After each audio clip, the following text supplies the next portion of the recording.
welcome to the Rewatcher. I am your cult leader, Tom Pot, and I just watched The Punisher 1989.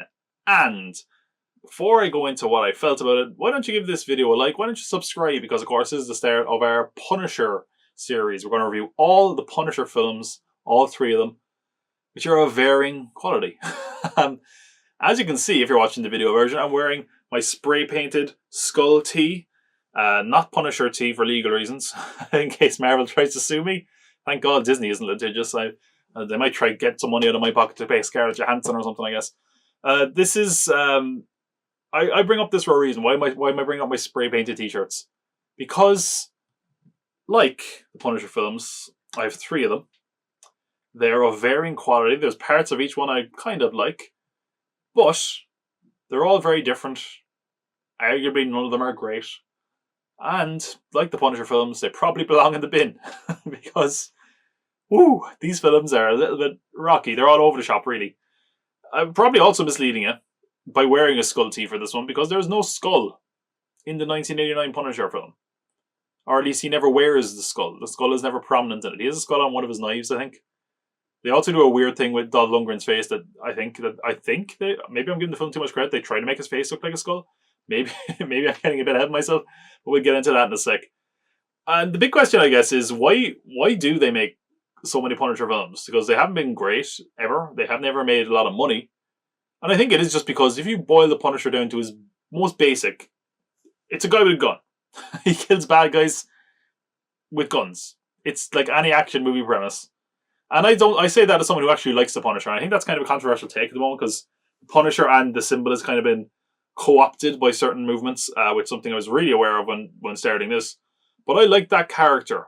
I think the character works in two different ways. I think he either works when he's over the top violent and sadistic, and the writer or the material is aware of this, that he's not really a good guy, not really a hero.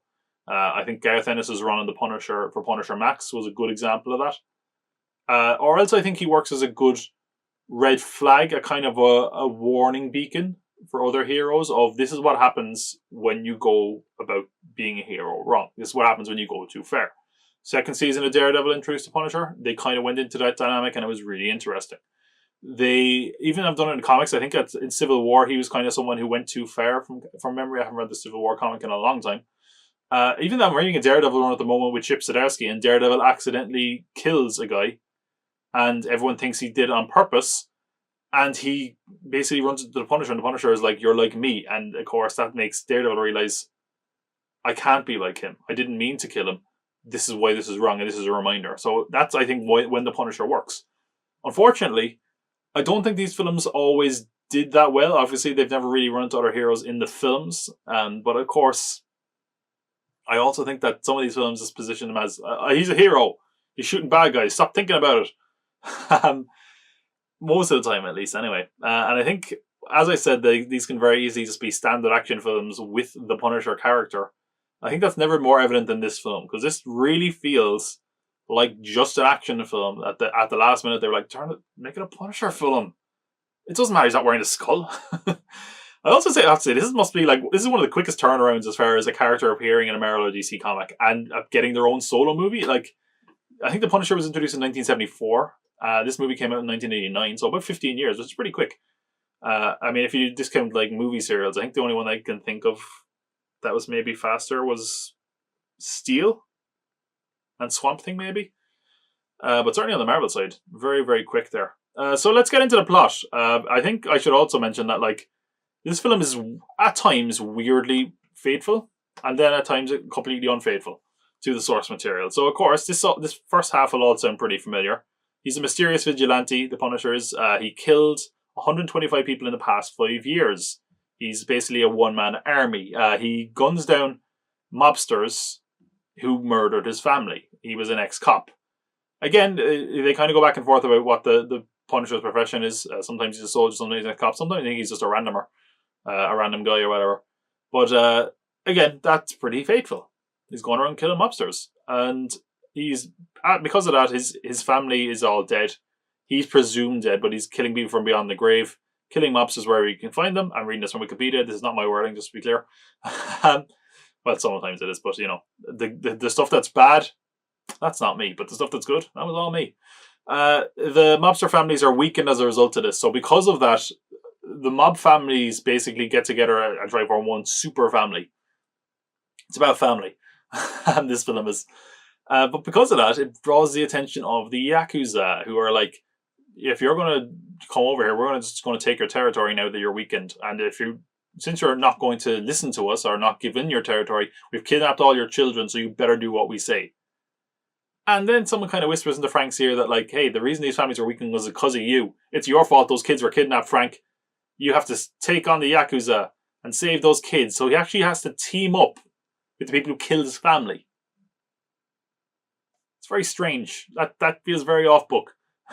I should also say, this film was made by a crowd called New World Pictures. We get a few comparisons here with the first Rewatcher series they were on Fantastic Four. I talked about the unreleased 94 Roger Corman Fantastic Four film. New World Pictures was founded by Roger Corman. And for a certain time, they owned Marvel Comics. And seemingly the rights to all the characters, from what I can tell. They purchased Marvel Comics, I believe in like 1987. It didn't last very long. By the time The Punisher is released in 89, they're really struggling. The film never gets a proper release in America, theatrically. They're forced to sell up some of their assets. I think they sell off basically the Marvel films because they're no longer interested in theatrical films or new owners. But they keep like the animation rights and the TV rights, I think. Again, there's two. It's like Marvel Entertainment and Marvel something. It's my mind escapes me. I'm sure I'll put it up on the screen in the video version. And because of that, like some of the cartoons from the 90s that are Marvel are theirs. There's a Fantastic Four cartoon, I believe, Spider-Man, but not. I don't think it's a Spider-Man cartoon with the awesome theme. Incredible Hulk, I also believe, is theirs. But it's crazy to think that 20 years before the MCU, some company had the keys to the kingdom, and damn it, were they too early. And the only film we got out of them was The Punisher. And it's not that good. To be honest, not great, Bob. What's weird is that it does have some Marvel involvement. Stan Lee is an executive consultant, along with some of the other Marvel people, which is weird because he distances himself from the 94 Fantastic Four film. I think this is worse than that. I think Stan Lee didn't like the level of violence in it, but that's The Punisher. But I don't know. It's weird as well. I kind of went into this assuming it would be really bad and also really low budget, but honestly, the opening to the film sort of tricked me because the titles to this are pretty cool. They're like very colorful visual. It's like, I mean, at first I was like, what? It's like someone would pop up with a knife. I'm like, who's that? Someone pops up with a gun. Who the hell is that? And then like some karate guy pops up, and I'm like, what's going on here? But then you see the Punisher shoots them all, and they smash into glass. And we get the title, The Punisher, which looks pretty cool. And we even get the Punisher theme. That's right, the Punisher theme. Apparently there is a Punisher theme. Well, I mean, it's not when you see the Punisher. It's only, I think, when you see the words The Punisher at the start and the end of the film. I was going to say the music is a bit one note, but I think it's actually 4 notes. It goes, do-do-do-do, which strangely kind of catchy, as simple as it is. I'm just going to play a bit of it here. Now it can be stuck in your head as well. So that's how we start our film. And then it starts even better. It gets really cool because we have a mobster being kind of interviewed, like I guess outside his house. And he's like, "Are you afraid of the Punisher?" And he's like, "I'm not afraid of the Punisher. Punisher, he's not scary, is he?" Word for word, that's what he says. And then inside the house, meanwhile, we see all these mobsters being killed by the Punisher. One is very strange. Like there's one where he like hangs a guy, which is like, wow, I don't know how that guy died that easily, but sure. There's one where he like gets out through a vent and like knifes the guy. We don't see the Punisher really in all this, by the way, until the very end. I thought first, like, it seems like he'd be really far from the guy in the vent. I was like, how did his hand reach down? Then I thought it was his foot, but he stabs the guy with a knife. So I was like, did he kick out the vent and then throw a knife at that angle? Did he have a knife attached to his boot? What's going on? He reaches with his hand. I don't know if that makes sense, but whatever. I don't think I should look for logic in a Punisher film. And then the house blows up. We get a quick glimpse of Dolph Lundgren as the Punisher, and that ends our scene. Let's talk about Dolph Lundgren as the Punisher, okay? I don't dislike Dolph Lundgren. I think when he's put in a good role, he does a good job. I think he seems like a nice person. But, man, he's not good in this film. He's very one note. He's kind of monosyllabic and very droll. He never emotes. He's just constantly like, oh, love for punishment. And they're like, oh, it's a good start. I killed all those people. Oh. He's like a caveman in this. He's ripped, as you would expect from Dolph Lundgren. And they make that very clear, considering like half the time you see him in the sewers, he's like oiled up naked from the back. It's a very unflattering shot as well. I don't know what they were going for there. I don't think I can show that shot on YouTube. But they like gave him this weird 5 o'clock shadow, I guess, like stubble, but it's not. It's like fake. It's not real. It's like they painted it on. It's like, when you see old Halloween photos and someone has like a hobo beard, it looks like that, but weird. And this is where when I was talking about the skull, I don't know if they did this on purpose. Maybe I'm wrong. It looks like they kind of shaped the stubble to look kind of like, a sunken in jaw of the skull. And they also, like, apparently Dolph Lundgren didn't sleep to get into the role of Frank Castle. I guess we should just be grateful that's the only way he went method with this character. So he's got big black sunken eyes. He's got, caved in kind of cheeks. So I guess that kind of makes him look a bit like a skull. There's one lighting shot where he's going through the sewers on a motorbike. Yeah, radical. Where it kind of looks like a skull. And that's probably the most flattering thing I could say about that shot. The shot on the motorbike when he's going through the sewer looks terrible. It's like the camera's fixed on him. It just looks very strange. In fact, the motorbike stuff in general has made me realize like, yeah, maybe this is not as big budget as I thought. Maybe it's actually a smaller budget than I expected when I first went into it, because I'm pretty sure they reused some footage over a couple of times there with the motorbikes. But anyway, again, like Dolph Lundgren physically is a good manifestation. I don't know why you'd give him that weird stubble, because I think like if you have Dolph Lundgren who has a jaw that could crush walnuts, show that off. I don't think stubble was a defining characteristic of the Punisher. He also apparently did a lot of his own stunts, and I think it shows. He's done good fight scenes, obviously, but the fight scenes in this are not good. The choreography isn't very clever or inventive. It's just punch, punch, and then it's edited in a really awkward way where it looks like they're trying to cover up bad punches, where it'll just cut really awkwardly, and then sometimes it'll be really close in, so you don't see the impact. It's not good. The fight scenes in this are terrible. They're not very clever either. There's a few gunfight scenes that are interesting. There's a moment early on in the film where he is on a zip line, machine gunning as he zip lines down. I'm like, oh, it's awesome. It's apparently as exciting as the action gets, if we're honest, except for maybe one moment towards the end. But it's kind of like the film wants to try. Like, there's one thing where I see it, and I'm like, this on paper, amazing. Like, the Punisher is like in a shootout and an action scene in a funhouse. And you're like, that has so much possibility. I think he goes down the slide shooting, and that's maybe it. It doesn't live up to it. Also, man, this film is so dull looking. Like, visually, the opening titles are the most exciting thing visually, but everything else is kind of grey and washed out. Dull to look at. It looks kind of grainy as well, the image. It's just not very good. There's one scene where everything is red. That's like the most visually interesting thing to get. It's just not very good. I mean, if you're going for a comic book film, you want colour, you want a bit of action, you want something that looks a bit frenetic. That's not here at all. As I mentioned, the story is that there's kind of a gang warfare emerging between the Yakuza and the Mafia, which on paper, that sounds pretty cool, but not for a Punisher film, really, because the Punisher basically is into the background. It feels like they spend way too much time on the whole Yakuza gang warfare and never leads to anything really exciting, which is a shame.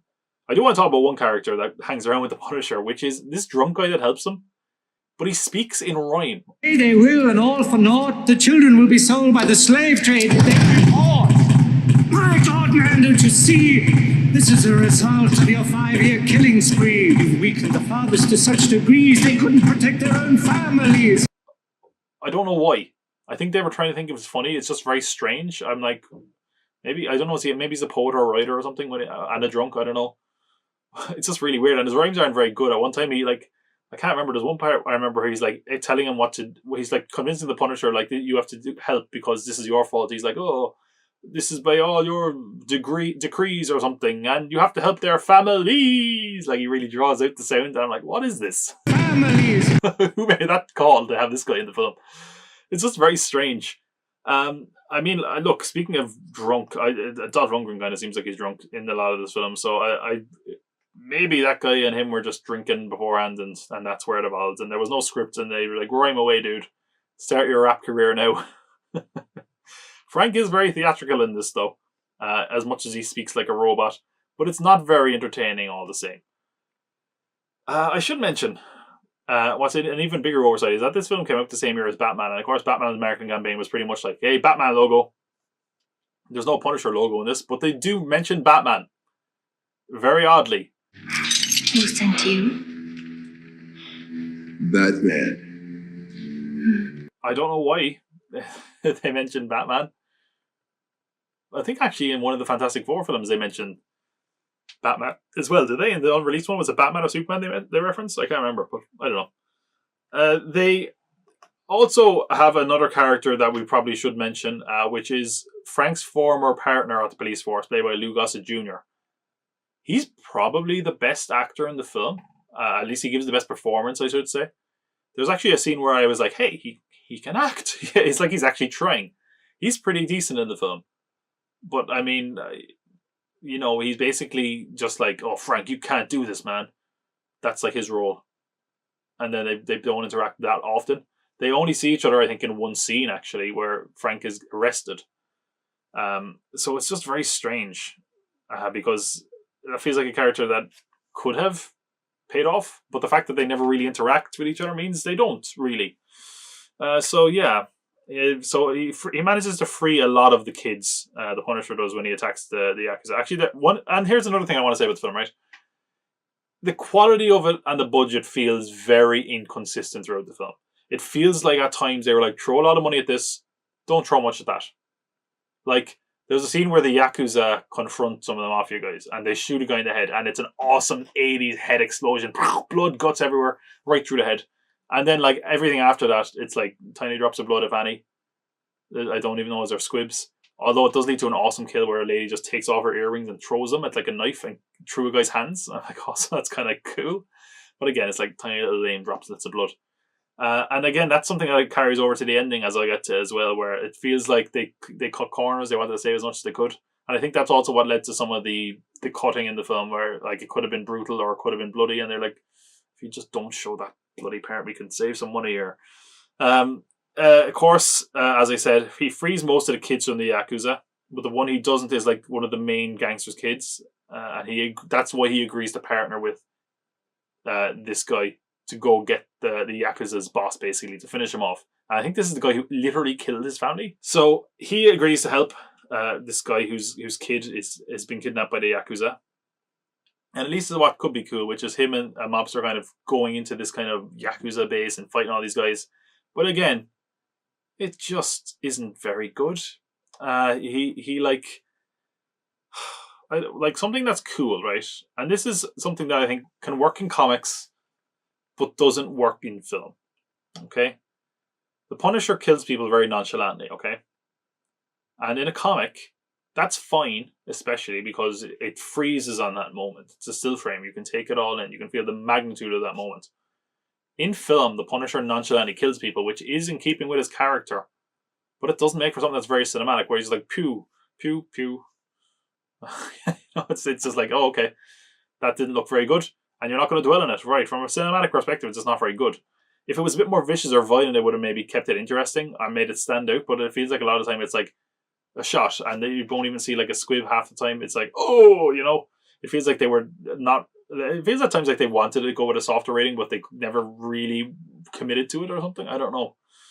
It's like he's just bored of killing, but that's not good if you're the audience, because then you also get bored of it. You're like, if he doesn't care, why should I care? So that's a shame. There's a karate fight when they raid the Yakuza base. Apparently the Punisher can hold his own in a karate fight. It was really bad. Like, they're like doing like all these aggressive moves, and he's like grabs a stick and he's like, "Ooh," poking at him, and somehow he comes out the better. He impales a guy to a wall at one point. It's just not very good. It's not very well choreographed. This is where the editing especially comes into it. This is also in the Red Room, as I mentioned. It's just a very slow plotting fight scene. Feels like it wasn't very well choreographed. Feels like Dolph Lundgren was a bit too stiff, maybe, in his movement. And because of that, it doesn't make for a very exciting scene in what could have been the standout scene, to be honest, because the action and fighting scenes, that's like the last big one before the end of the film. But when we get to the end of the film, the Punisher is fighting his way there. The mobster boss guy has now found the woman who is the leader of the Yakuza, who has his son hostage.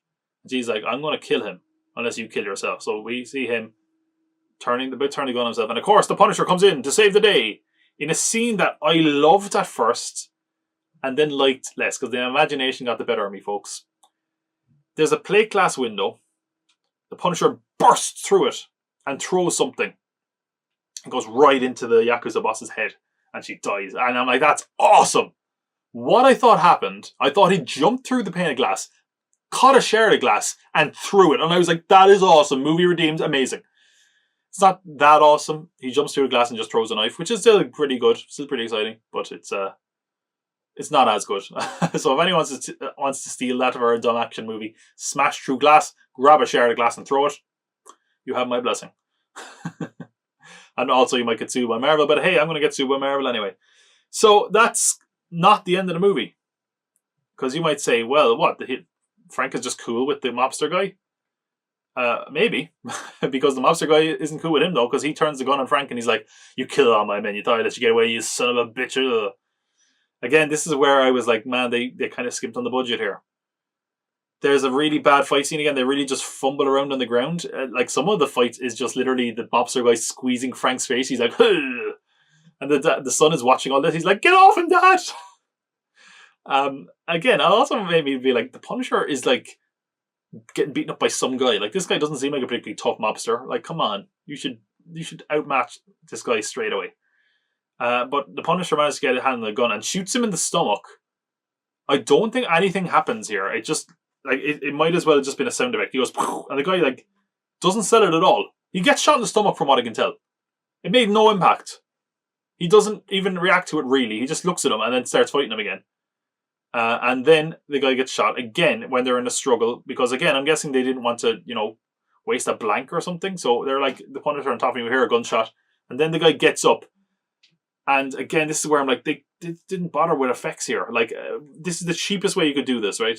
He gets shot presumably through the heart, and he's got like a coat on, and he puts his hand into his coat, takes his hand out, and there's blood in it, and he's like, "Ooh, I'm dead." So I don't even know was there a hole in the coat. It's like the cheapest way you can do it. Like, oh, like there's blood on his hand, so there must be blood where his hand was. See, he must have been shot. Terrible. And then we get one final moment where the kid gets the gun and points it at Frank, and he's like, "Do it. Do it, you bitch. Do it. Shoot me in the head. I'm Frank Castle." Yeah. Again, verbatim. And the kid can't do it and starts crying and cries into Frank's chest, and he just goes, "You're a good boy. But make sure you're a good boy, or I'll come and find you." So I guess like the context here would be that in 20 years' time, if he wasn't a good kid, like a 60-year-old Punisher would be like, "I'm killing you." And then it ends in like the worst way ever. Like, it's so funny. Like, I don't understand what could have happened here. The kid's like, where did he go? Because the cop, Lou Gossett Jr., runs in and he's like, finds the kid and all these dead bodies. And like, where's Frank? And the kid points. And it leaves Lou Gossett Jr. to run to the roof of this skyscraper. Frank is nowhere to be seen. So I don't know how Frank got out of there. He climbed down a building or something. I don't know. Maybe he had a zipline handy. I don't know. But it just ends with Lou Gossett Jr. looking out at the city going, "Frank! Frank!" And that's it. Frank!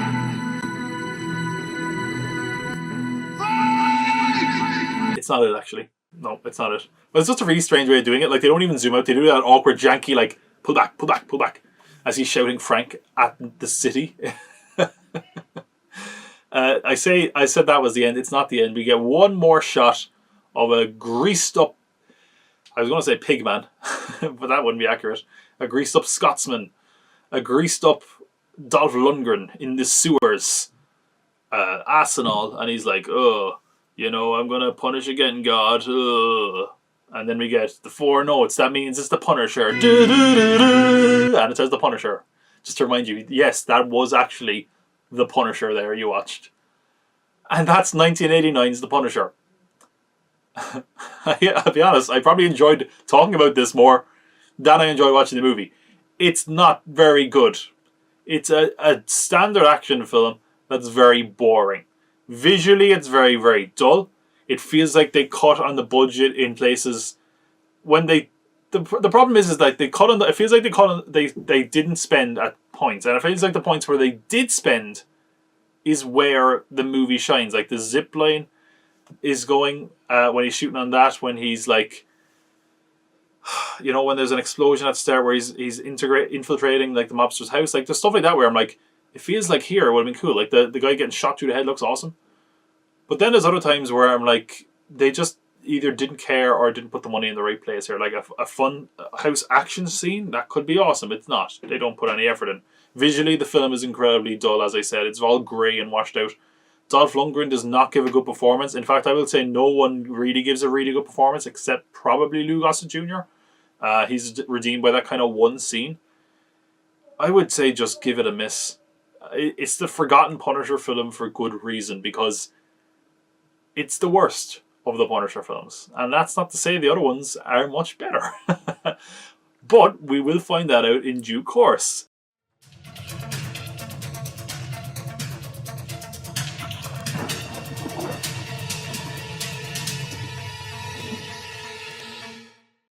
I just watched The Punisher and you're probably saying, Tom, you silly goose, you watched The Punisher last week. Well, astute viewer, I will say if you're looking at the video version, you can see a very minor difference. On my spray painted t-shirt, it's The Punisher 2004. How could you confuse The Punisher with The Punisher with the films? How could you confuse The Punisher with The Punisher, the TV series and the video game? How could you confuse any of them with the comic? Well, I guess you wouldn't. I was going to say, how could you confuse it with the comic? You probably wouldn't. A lot of these aren't very much like the comics. The most high-profile Punisher project ever, possibly? I mean, definitely the most high-profile film, because the other ones are pretty much forgotten. I guess the only thing that you could put against it would be the TV series. But I would argue that by the time the Netflix series got around to making the Punisher series, people were kind of over the Marvel Netflix series. It kind of felt like they were of varying quality and not really connected to the MCU. I don't know, maybe that's just my opinion. But anyway, this is certainly something that felt big at the time. And the reason it probably felt big is because this came out in 2004. And by 2004, superhero films had started to become franchises. At this point we had Spider-Man, we had X-Men, the Hulk had a film the year before, and we also had Blade. And I bring up those ones for a specific reason, because in the early 2000s, superhero films were kind of like golden age comic books. They were cheesy and kind of goofy. Raimi's Spider-Man is probably the benchmark for that. And of course, like we see in Raimi's Spider-Man, when it's done right and when it's appropriate for the character, it absolutely works.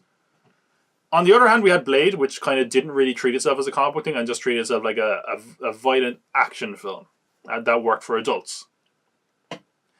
I bring up those two different types of film because they don't go together. And it feels like at times they wanted the Punisher to be, a kind of a superhero not kids, but a superhero film that was kind of cheesy and also something for the adults.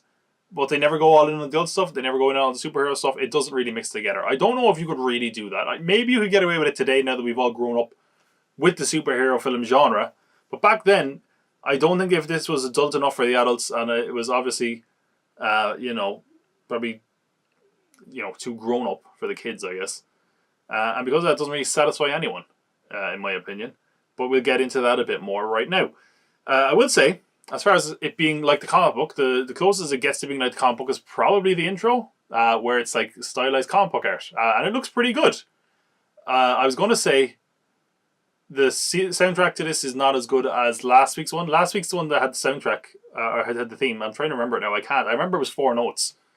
I'm just going to play it here. Very memorable, wasn't it? I guess not, because I couldn't remember it. But it's definitely better than this. The sound, like the music in this film in general is not good. But the theme is like da da da da da da da da da da da da da. It's like terrible. Yeah, what is that like? Sorry, I can't play the actual music. I had to sing it myself. I'll probably get a copyright claim because that was so damn accurate there. But it's not good either way. And then we have, I think that actually, I will say the soundtrack to this, I think, was a big deal. Like, I think it sold well when it came out.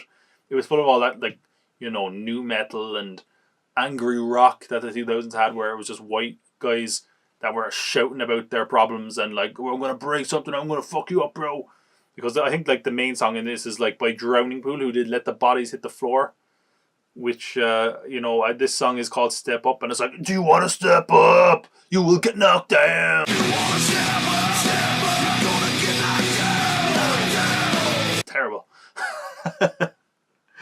Well, will our film get better from here? Not really. Well, first of all, when you consider where the Punisher is based, you probably think Marvel Universe, New York. Nope, idiot. It's set in Tampa, Florida, and parts of it is in Puerto Rico. So I don't know why. I guess they were just like, back then you didn't have to be like faithful to where a comic was here. You can just like, set wherever. Who cares?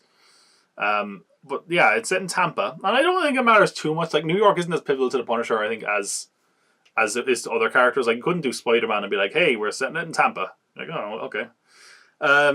This is a very strange intro.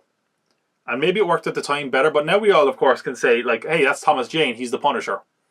But back then, maybe they wouldn't have known that because we're in the middle of a sting operation during the middle of a drug bust, I guess. I don't know, what am I trying to say? A drug deal? There we go. God, that was very uncool. It's a drug deal, all right? That's what it's called, I think. So we have a gangster and a gangster's accomplice. He's the son of a bigger gangster called Howard Saint, who is our villain. So this is the son of the villain of the movie. So, his time is probably numbered in this film. And he's, accompanied also with a Russian man with a confusingly blonde wig. Oh, could that be the Punisher undercover? No, it couldn't be. No. He's wearing a blonde wig. It couldn't be. It's a terrible wig, by the way. It would never have worked. This is why this is really confusing, okay?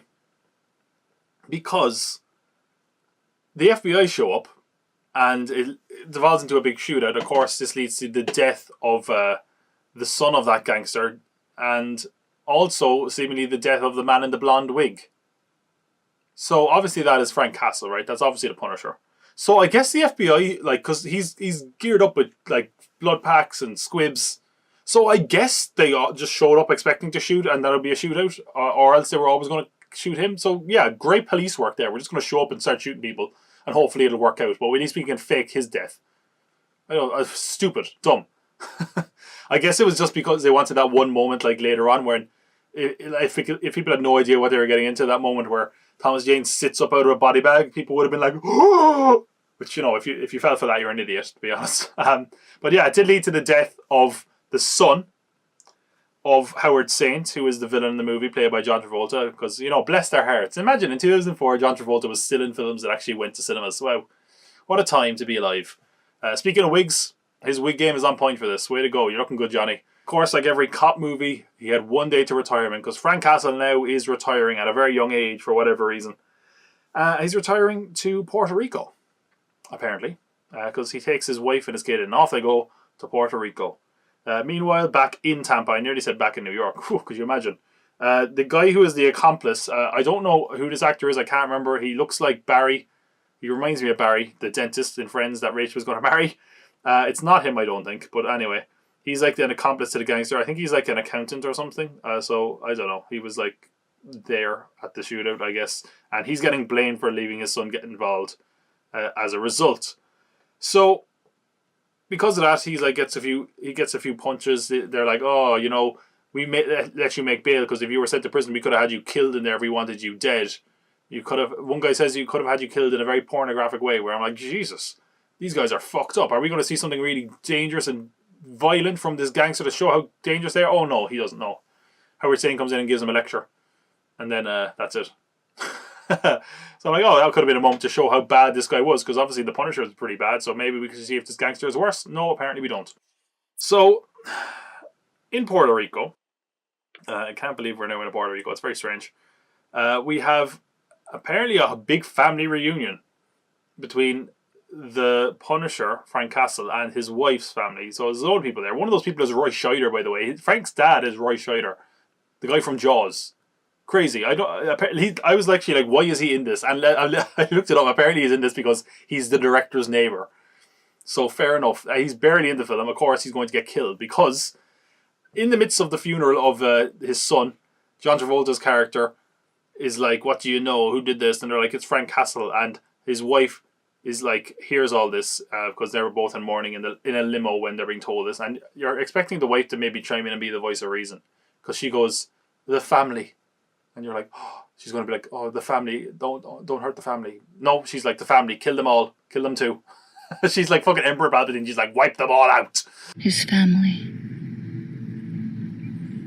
His whole family. Wipe them out. All of them. They weren't joking. It's honestly kind of funny. It's kind of hilarious, and it shouldn't be. I know it shouldn't be, but it is pretty funny because if you're thinking normally, oh yeah, Frank's family gets killed. It's like his wife and his kid. No, it's his wife and his kid and his dad and his mom and his brother-in-law and his second cousin. Like everyone ever. All his in-laws are dead as well. It's like, it's kind of funny.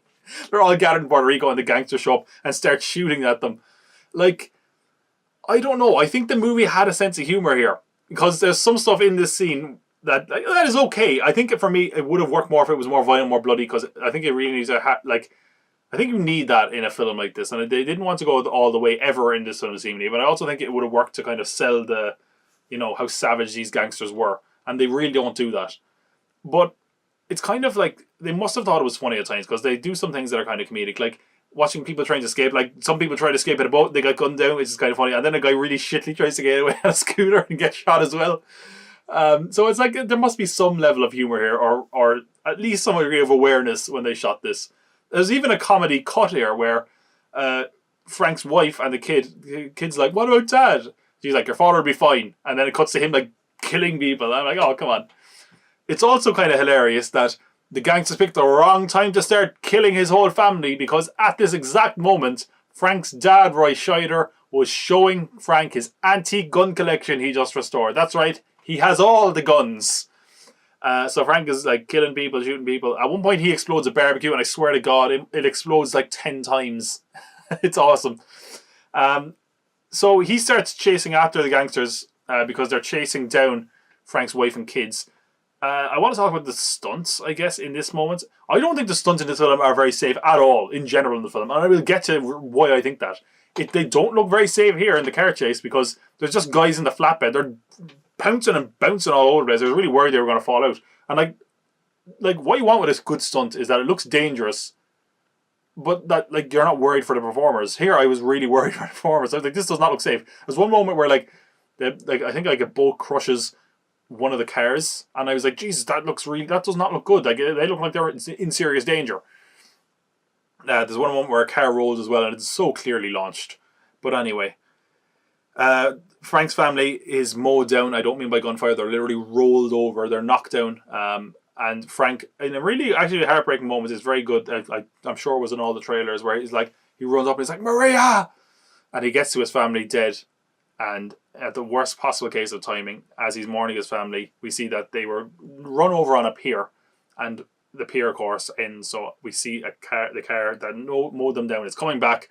And now Frank faces them down with a gun. He starts facing them off. But he's outgunned, outnumbered. They shoot him. I think they shoot him in the knee. Frank gets totally fucked up here. Again, and almost like the movie has a hilarious case of extremeness. It's overkill in every bit. And he gets like shot in the knee. Then he gets like beaten up a little bit. They kick him into a load of canoes. There's a sentence. They kick him into a load of canoes. They beat the shit out of him. They shoot him in the chest, seemingly through the heart. They light a fire all around him. For some reason, they don't throw petrol on him. I guess that was a step too far. They light the pier on fire. So it's not enough that he would burn to death. Then there's an explosion and he gets launched into the water. And it looks so funny when he gets thrown. He's kind of like rigid. He's like, and he's dead. No, he's not. He survives straight away. There's no real explanation for how he survives. It just cuts to a scene later on, and he's with a guy getting off a boat. Some months later, he's got a beard. He's got a crutch, which he immediately throws away. So I guess, he was fine. No explanation for how he survived, really. I guess that guy just saved his life, and he was grand. But anyway, sure, fine, whatever. This is 37 minutes into the film, by the way. So it takes its time doing all that stuff. I also want to talk about something that's totally unnecessary, right? The Skull t-shirt. Iconic. Wonderful. Simple. Okay? Why? Because the Punisher brings death, the skull means death. Pirates have been doing it for centuries. We get it. There's no complexity. There's no hidden message to it. But I guess they were like, we need something here. It couldn't just be as simple like Frank is like, I want to kill people, so I'm going to put a skull on me. They need something to give it a case of the origin story. Because Frank's son was at a gift shop in Puerto Rico, And he saw a T-shirt that had a skull, and he was like, "This is cool." And the guy was like, "Oh yeah, well this wards off evil spirits." So he bought the T-shirt for his dad. And when he gets back after, when he drops the crutch 5 months later and survives, he goes back to the house and he finds that T-shirt. You don't need an origin story. It's like a case of the prequels or something for a skull logo, because we get it. It's a skull. He's the Punisher. It makes sense. Skull means death. It's not a very deep metaphor. We don't need that. It also makes me wonder, like, if he had gone to a gift shop and been like, "Dad, I got you this," and it's like, "I heart Puerto Rico," would he have been going around the whole time being like, "I heart Puerto Rico," or something? I went to Puerto Rico and all I got was this crappy T-shirt. It's hilarious in some regards, but anyway, that's all going on. And here's where the movie takes a very weird diversion, because Frank then moves back to Tampa. He goes into an apartment where he now lives. And again, this is that thing where it makes me feel like at times, like they thought they were dealing with a different superhero. They wanted the Punisher to be something else because it doesn't feel like the Punisher. He goes to an apartment, he starts hiding guns and weapons all around his house. He does up a car like a Punisher mobile. Like it feels like they were like, let's just do Batman with guns, I guess, and Puerto Rico. Batman with guns in Puerto Rico. That's what the alternate title for this film was. The reason the film takes a weird turn here is because they also introduce 3 side characters, and I can't stand any of them. I hate all of them. There's Ben Foster, Ben Foster is an actor where I'm like, he's either, he's always giving it his all, but sometimes not well. That's one of these times. Sometimes he's good, sometimes he's bad.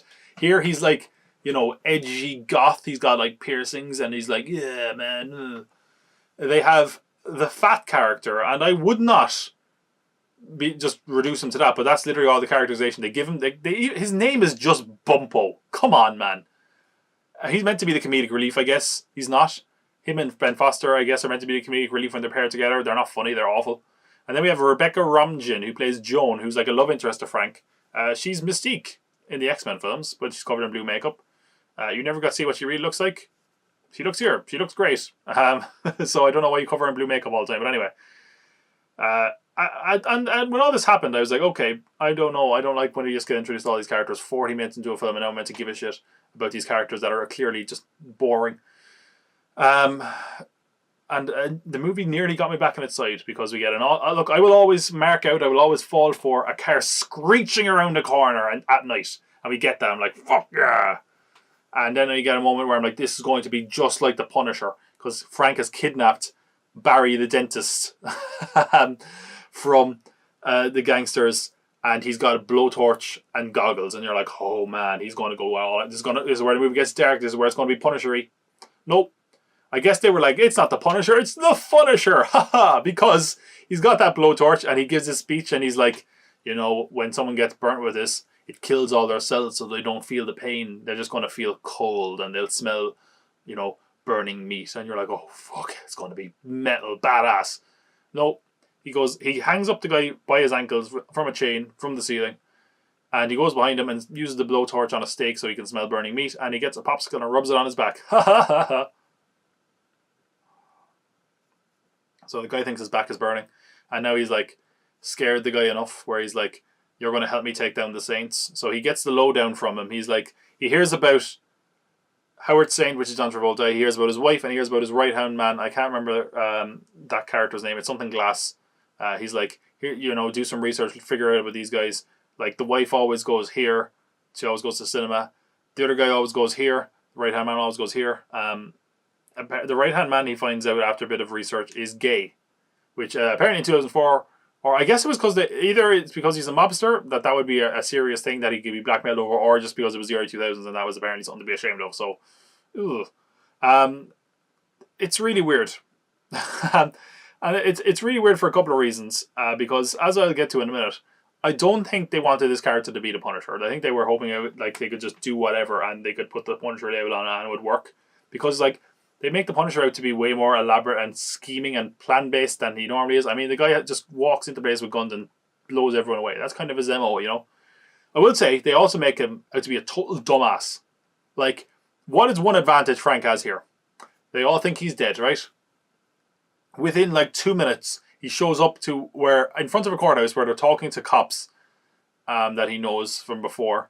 and a news crew, and he's like, "What are you doing? You haven't arrested anyone about my wife's murder." 5 months later, and that's it. That's what he came there to do. And now all the news and media have taken care of it, and now the mob know he's alive. Well done, Frank. You got to use that advantage, but no, why bother?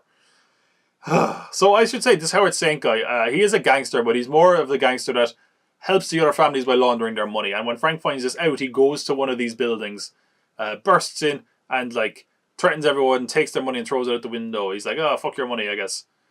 So we then get a really weird shot in the lobby. Actually, I want to mention briefly because it's like a western. Like Frank has like guns and he's like, it's like him and two gangsters, and then he shoots them. And of course, because this is the 2000s, and they thought they wanted it to look cool and I guess look better if it was in slow motion or something. They got shot through massive panes of glass that are inexplicably there. Thanks for that. I don't know why you decided to make it a western all of a sudden, but sure. Maybe you could have just doubled down and done a western the whole time and it would have worked. But no, you didn't. You did it for that scene, and that's kind of it. Although maybe there's some illusions later on actually, but again, it feels like they didn't have really an idea of how to do this. At this point, it's kind of strange. Okay. Actually, I want to say one thing, right? After all this, like Frank is at home and he has keep in mind now, it was like 20 minutes since his family were killed. He has like flashbacks. He's like about his family and stuff. And I guess it was to remind the audience, but also that he's traumatized. Like, yeah, we get he's traumatized already. You know, you don't have to remind us that. But also 20 minutes in, like it happened 20 minutes ago. You don't need to give us a flashback. You know, we get it. Obviously, I should say as well, John Travolta isn't good in this. He gives a John Travolta performance where he just phones it in. It's okay, I guess. It's not good. Thomas Jane is decent as the Punisher. I don't think physically, like he is pretty ripped, but I don't think he like fully embodies the Punisher in what I picture. When I picture the Punisher, I picture like a wrestler, you know, like jacked to the fucking gills. He's not that, but I think he gives a good performance, and I think he actually gives a better performance. Something I'll talk about later on. But yeah, anyway, I don't think anyone else necessarily gives a great performance in the film. But anyway, because he was robbed and because of the money is now an issue, Saint is kind of being told by the other families, like, "Can you even guarantee our money's safety?" And he's like, "I promise, I will take care of it. You can trust me." Blah blah blah. This is what leads to the two best moments in the film. Okay, because he gets like people to go after Frank. Okay, as I said, the music in the film isn't good, but we do get a scene 2 seconds later where I'm like, "Hey, this is a pretty decent song," because one of the killers sent after Frank is a guy that just, for some reason, I guess they could never have the side characters separated from each other, even though you could have had a moment here to build your love interest between Frank and Joan, whatever. All the roommates are in this diner, and so is Frank, because I guess Frank just hangs around with them now, even though he doesn't seem to like them very much for most of the film. There's no one else in this diner until this guitar man comes in and starts playing a song, and he's like, you know, "All this time will pass away." It's actually a pretty good song. He threatens him, and then Frank's like, "It's a good song," and he goes, "Yeah, I'm going to play it at your funeral." And you're like, "Oh shit." And the good thing is here, it's like a fake out because you're waiting the whole time for him to pull a gun out of the guitar case, but he never does. But Frank leaves, and he's in his Punisher mobile, and he drives. And at this moment, the guitar man emerges behind him. There's a bridge going up, and the cars come behind him, and you're thinking, "Oh damn, are we going to get them jumping over a bridge or something?" Yeah, man. So, of course, car crashes into him. We start seeing some of the gadgets Frank has put into his car, which are basically just bulletproof shields over stuff. He starts doing that. There's like a bit of a car chase. There's not much of a one. They're shooting at each other. Frank has to skid to avoid a kid with a ball, because isn't there always that happening? Every time there's a big chase. Oh my god, that idiot kid is chasing a ball onto the road. Ah! Frank skids, the car flips, and Frank is like thrown to the side. And the guy comes out with his gun, and he's kind of like, you know, "I've got you now, whatever, ha ha ha." And Frank's got a knife. And the guy is like, "You just brought a knife to a gunfight." And Frank presses a button, and the blade from the knife shoots out and gets him right in this road, and he gushes blood. And then guys, I mean, he doesn't gush too much, but it could be a little bit bloodier, because it just looks like he's like, ugh. You know, like he's just squeezing a blood pack in his hand and then falls to the floor, which is probably what he did. And then, you know, that's one of the assassins taken care of. Pretty good, right? Now, I do want to take this moment to talk about what Frank's plan is, because it's all over the shop, mate. Alright? Frank's plan, okay? As I said, Frank's right-hand man is a closeted gay man, okay? And the Punisher, Frank, takes photos of him being gay, kissing a guy, okay? His wife, as I mentioned, always goes to the cinema. So Frank's plan is that he blackmails the gay gangster He says, go here to this hotel, or and I'll sell you the photos. If you're not there, I'm going to give the photos to Howard. Right, okay. While doing this, he goes to the gangster's wife's car and steals it, puts it in front of a fake fire hydrant, so the wife gets a ticket. So it gets a ticket at the hotel where the gay character is. So it looks to Howard saying, John Travolta's character, that his wife is having an affair with his friend, his right-hand man. What are you doing? He also steals her earrings, by the way, and puts it in his friend's bed so it looks like she was sleeping with him. It's like such a weirdly lateral move. It's like too like Machiavellian for the Punisher. It's like, what are you doing here? You could there's easier ways to do this, but that's his plan. It's just very, very strange. Anyway, that's the action scene. But after that is that he kills the guitar guy. It was actually a pretty decent action scene. It felt like it could have been great, but it was too short. Anyway, so we are not done with the people coming after Frank, though. This is the best scene in the movie. It's also what leads me to say the stunts in this film weren't particularly safe. Because Frank, I should also say, Howard is now falling out with the mobsters whose money he has, because they're like, can you guarantee our money? And he's like, I've got more guns than you. I'm not afraid of you, kind of thing. And he is tricked by his neighbors to have dinner with them. And so they're having dinner. I will also say that Joan at one point had an abusive ex that Frank takes care of very quickly. So because of that, she's kind of falling for him a little bit. He doesn't really care at all. It's a very cheap writing, to just be like, oh, she took care of the ex, therefore she loves him now. It's just stupid. I don't know why you need a romantic subplot for Frank Castle and a neighbour anyway, especially because she's not in the film enough and they're only introduced 40 minutes into the film, so why bother at all? This scene is where we get the second person that is trying to kill Frank. A character dubbed the Russian, who was in the comics. He was an ugly looking character in the comics. I think he was drawn by Steve Dillon, who has worked on some comics I really like, but I don't love his art. He looks like a big Popeye villain. He's got a red and white striped shirt and he's got peroxide white blonde hair. And he's played by big, sexy, Diesel himself, Kevin Nash. I'm not just saying he's big and sexy. That's a wrestler thing. He's a former wrestler. He's the NWO, the Outsiders. Although I suppose he is sexy. If you don't know him as a wrestler, maybe you know him from Magic Mike, where he probably was big and sexy. So, of course, when you hire a wrestler, you're going to get a cool physical action scene. And that's what you get here. It's the best scene in the movie by far. Honestly, the best experience you could have with this movie. Look that scene up online. Watch it. It's the best you get. Now, again, they kind of ruin it at times where you got into awkward comedy with these side characters. Like, they're in the other apartment. They're in Joan's apartment, like Goth and the fat guy. They're like dancing to classical opera, which means the whole music, or the whole fight scene is set to opera, which is also bad. So they're like fighting away. It's really physical. And what I love here is like, they try to pay off all the weapons Frank has hidden around the apartment, and you're thinking like, oh, that's how he's going to win. But anytime he pulls one out, your man just totally like ruins it. Like Frank pulls a gun out and he just drops the dumbbell on and the gun is broken. Like he just looks at the gun. It's like such like a, it's like a Looney Tunes shot. He's like Wile E. Coyote kind of, So they're fighting away, and it's pretty decent. It's very physical. They're punching and fighting at one point, and this happened for real.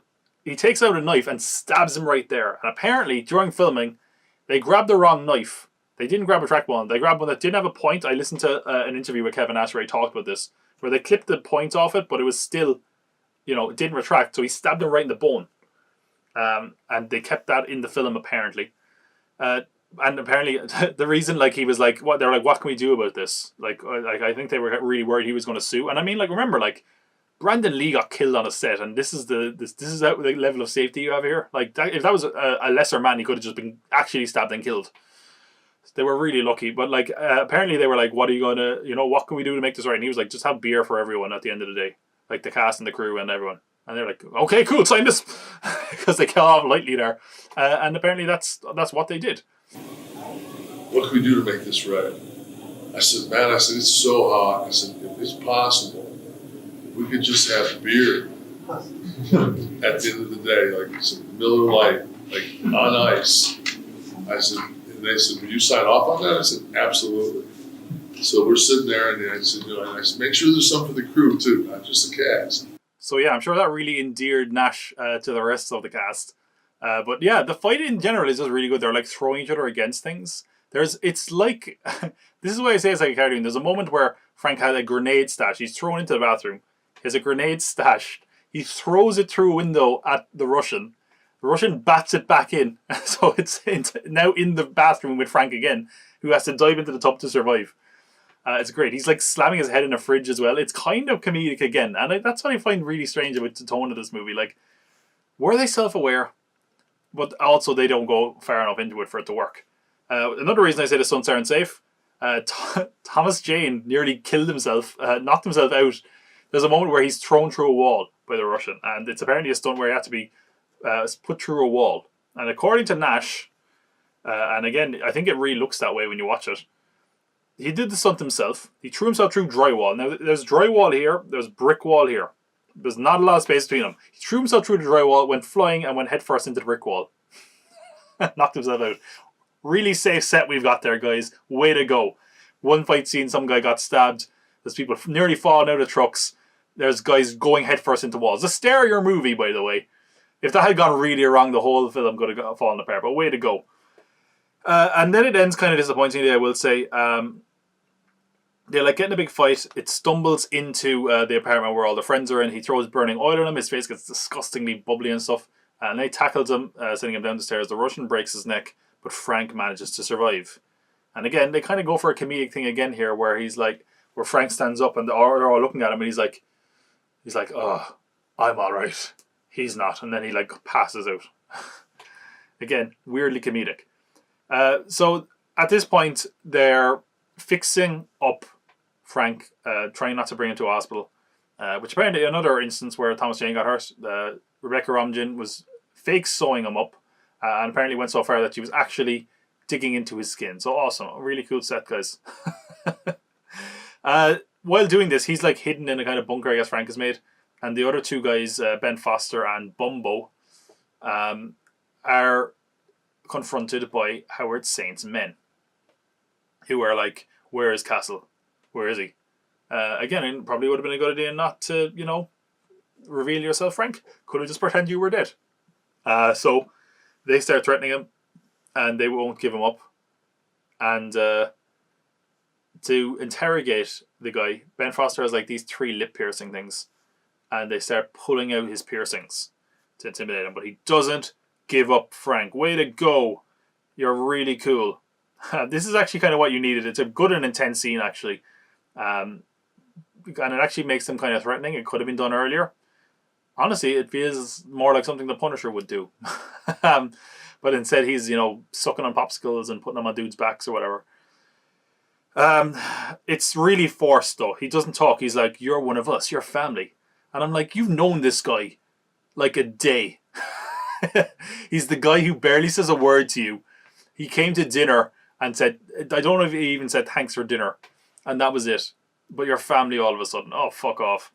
It's just really forced and rushed. They haven't even had a conversation, really, have they? I don't know. And then, like, he's getting ready to, like, he's gearing up for our big finale, He's putting on his stuff. And, like, I think at one stage, like, Joan is like, what makes them different from you? And they're like, they've got something to lose. And you're like, oh, shit. And he's like, if you want peace, prepare for war. All these badass lines that work for a trailer. So at this point, the dentist guy, Barry, has the ticket that Howard Saint's wife has got. And she gives it to Howard. She's like, oh, where, there's a ticket. Should I take care of it? And it's like, oh, where was that ticket? Oh, it was at this hotel. And then it's like, that's the same hotel you said my right-hand man was at. And they're like, what a weird coincidence. And of course, at this point, Barry has dropped the earring that Frank got into the henchman's bed. Howard Saint looks in the bed and sees an earring. And he's like, oh. So, of course, now, again, really elaborate, really pointless. Why didn't you just fake the ticket? Frank Castle has too much time in his hands. So we get a real melodramatic scene, which is kind of awesome for how cheesy and awful it is, where, like, Howard Saint is in the room and the henchman is there and it's lightning flashing and he's like, oh, I challenge you to a duel. He actually challenges him to a duel. He tries to explain. He's like, back in the day, if you were did this and he's like, I accuse you, and they get into a fight, but it's never exciting because the henchman never puts up a fight. He's like, what are you doing, Howard? We're friends. And he just gets killed. It's like you're waiting for it like to be a big fight between them, really dramatic and lightning flashing. No, he's like, oh, don't do this. We're friends. We've been friends forever, and he just kills him, and that's it. He just accepts it. I don't know. Frank could have just killed him. Like, what's the point? So he just turns them against each other. If it wasn't for that, like, the movie would barely be, like, it wouldn't be a very long movie at all, But apparently they just put all this plot in about Frank doing all this elaborate planning. It's just ridiculous. It's like a weird prank.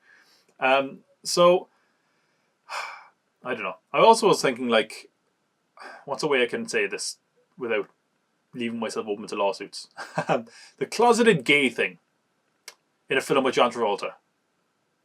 I don't know. I'm just going to say that. So at this point, he's also like, now he's like, oh, I also have to kill the wife because she cheated on me. So he throws her off a bridge, really high up, and it's also a bridge over train tracks, so she gets run over by a train.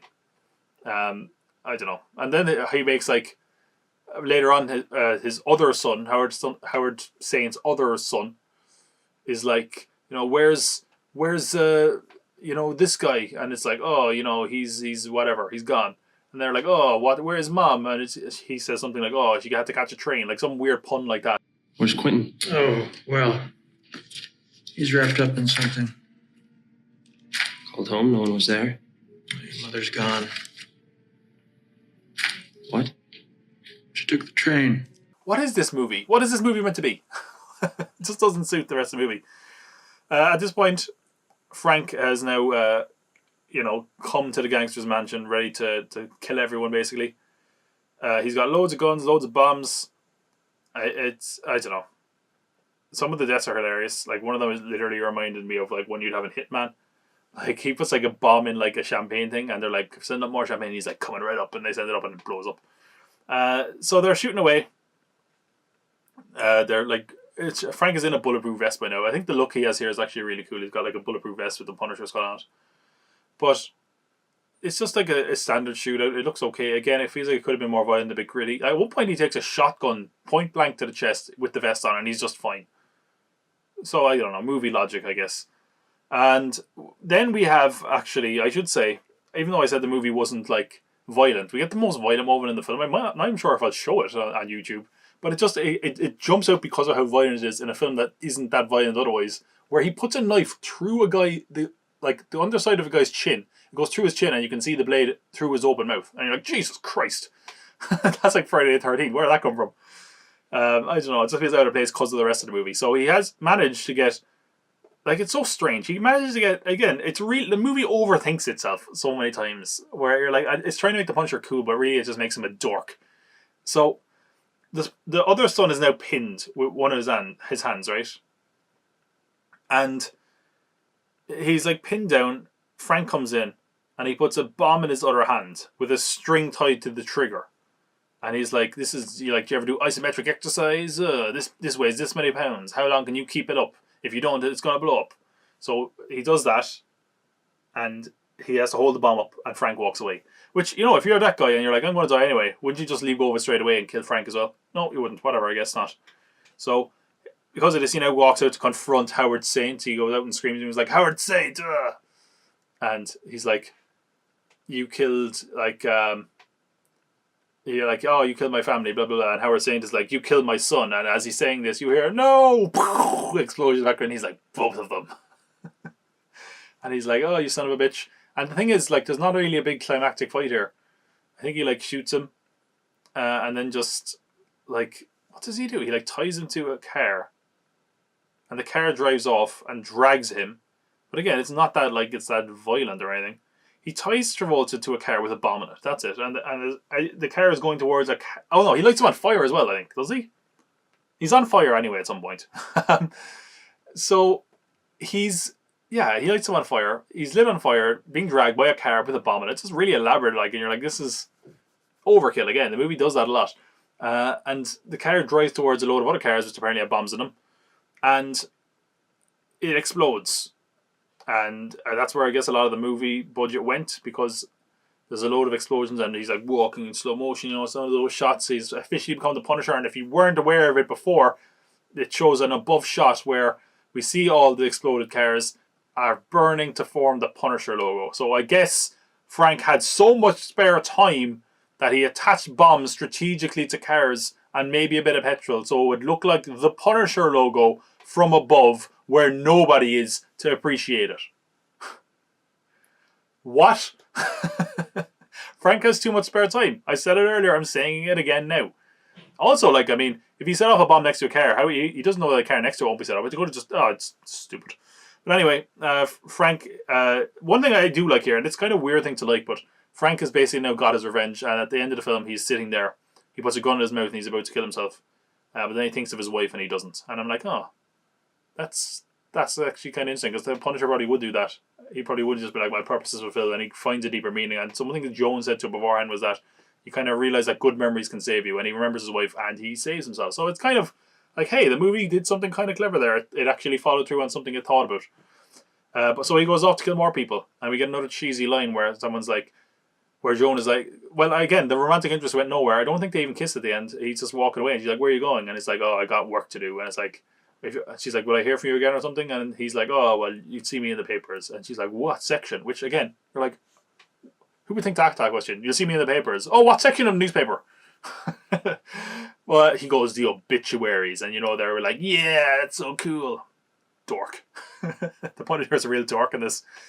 He also says, like, check your apartment. I left something there for you. And the neighbour's going, and there's a load of sacks of money. So I guess, yeah, cool. They're all rich now, I suppose. They can move out of that shitty apartment. And then we have Frank on the bridge. And it starts fading in, and we kind of see a silhouette of him and just the kind of skull, pretty much. It's at sunset. And he goes, like, this big monologue. He's like, you know, like murderers, rapists. They're all going to suffer. Scumbags, so you're all dead. Frank Castle is dead. I am the Punisher. And you're like, oh, yeah. And as much as you could leave that moment sink in, it won't last long, because immediately we get, well, if you want to step up! Over the credits. And it's awful. Right. This movie is okay. It's not a good Punisher film at all. It's mildly entertaining. It's all over the place. It's really inconsistent in that regard. It kind of feels like an origin film that sets up for him to become the Punisher. I kind of feel like if you tweak this, you could make it a better film. But it feels like the movie doesn't want to fully commit to the Punisher character. I feel like it just doesn't get the Punisher character right. And because of that, the whole movie falls apart, because it's totally all over the place. It just kind of reeks of a studio saying, we need this, and we want this, and they don't realize what they're trying to do. I don't know. I think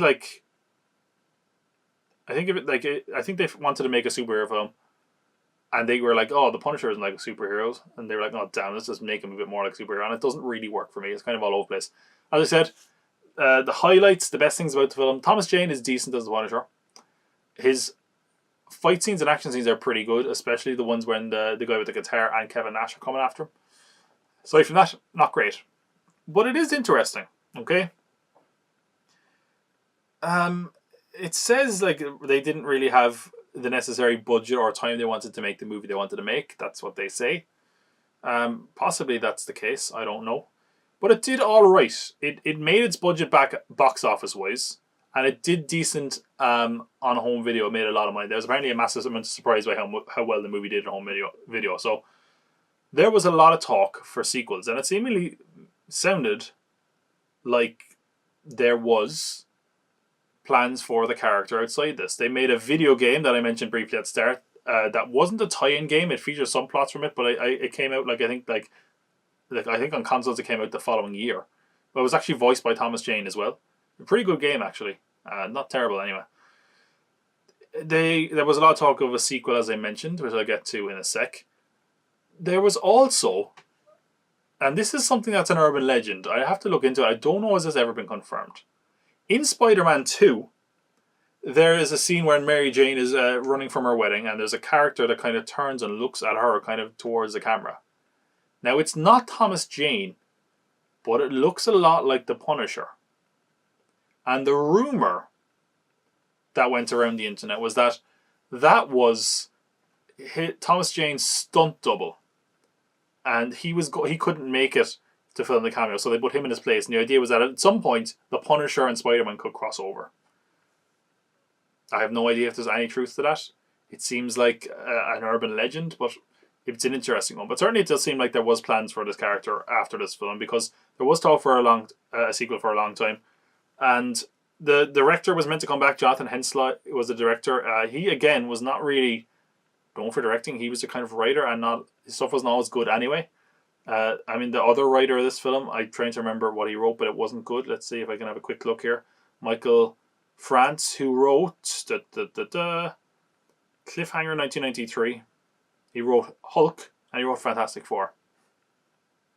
He wrote GoldenEye as well, but let's not give him that credit. He wrote Hulk, Punisher, and Fantastic Four in subsequent years, and they're all bad. Well, way to go, whatever your name is, France. Michael France, I think his name is. I've already forgotten, and good riddance.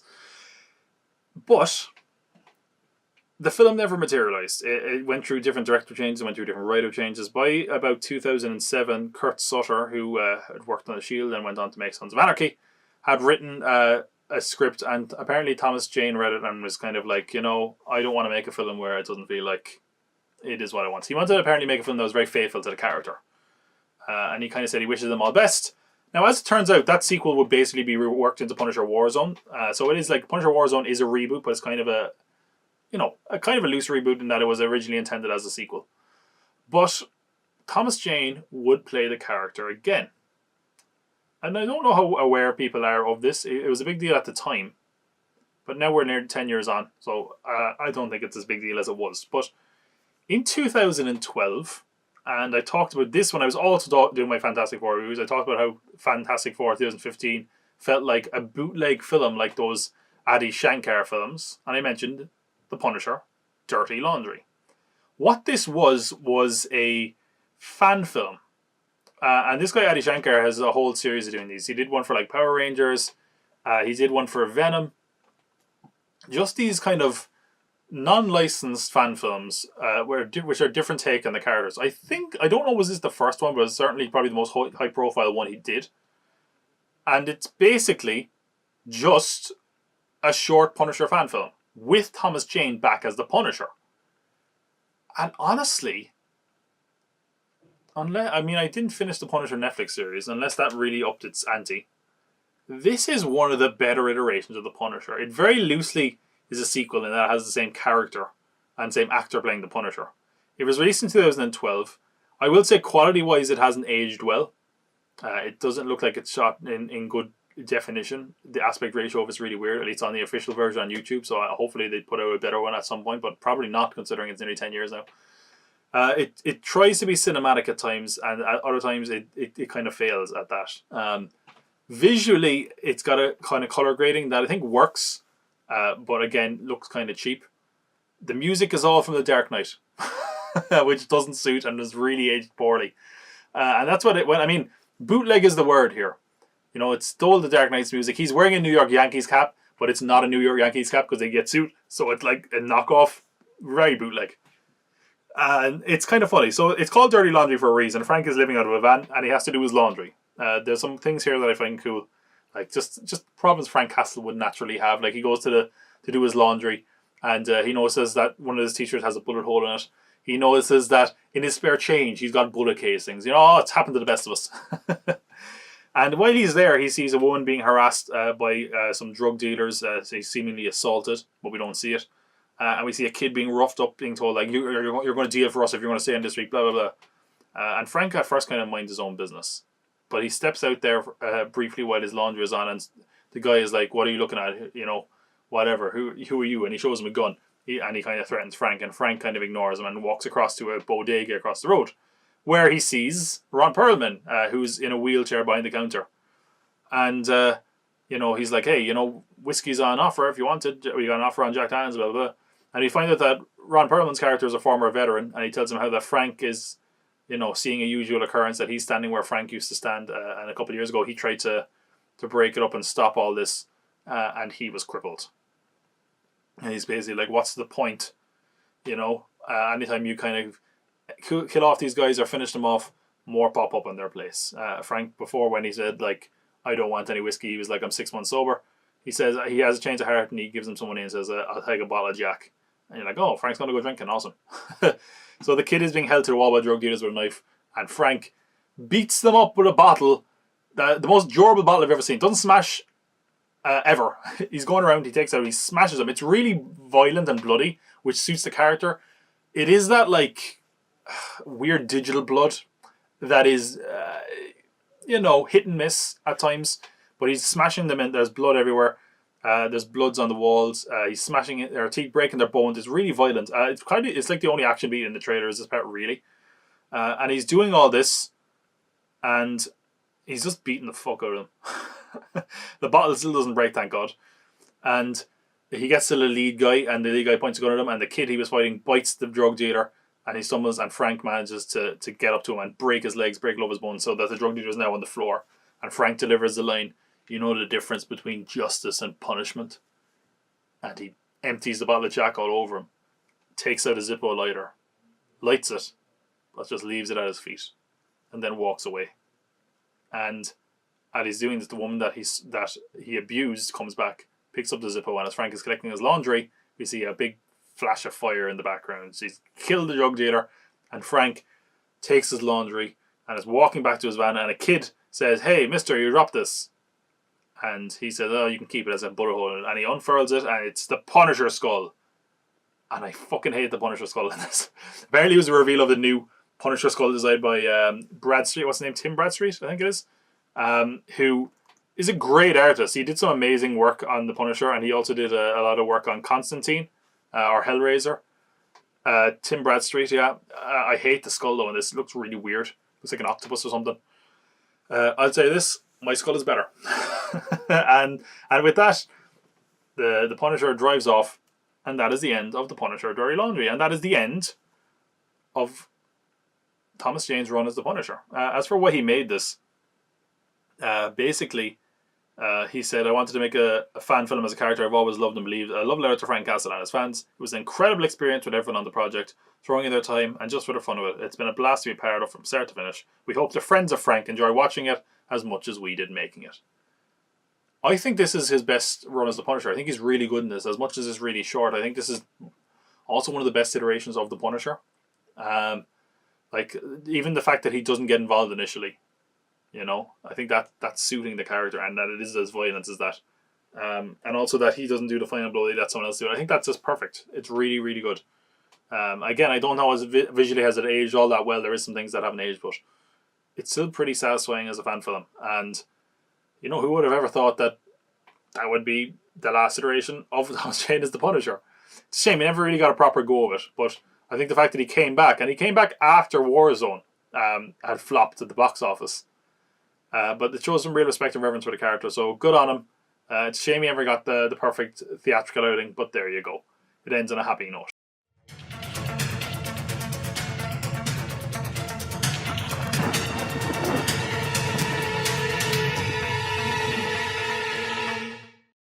Welcome to the Rewatcher. I'm your cult leader, Tom Pot, and I just watched Punisher Warzone. I've adorned my final spray painted t-shirt that conveniently says Warzone here in the corner, so I know which one's which.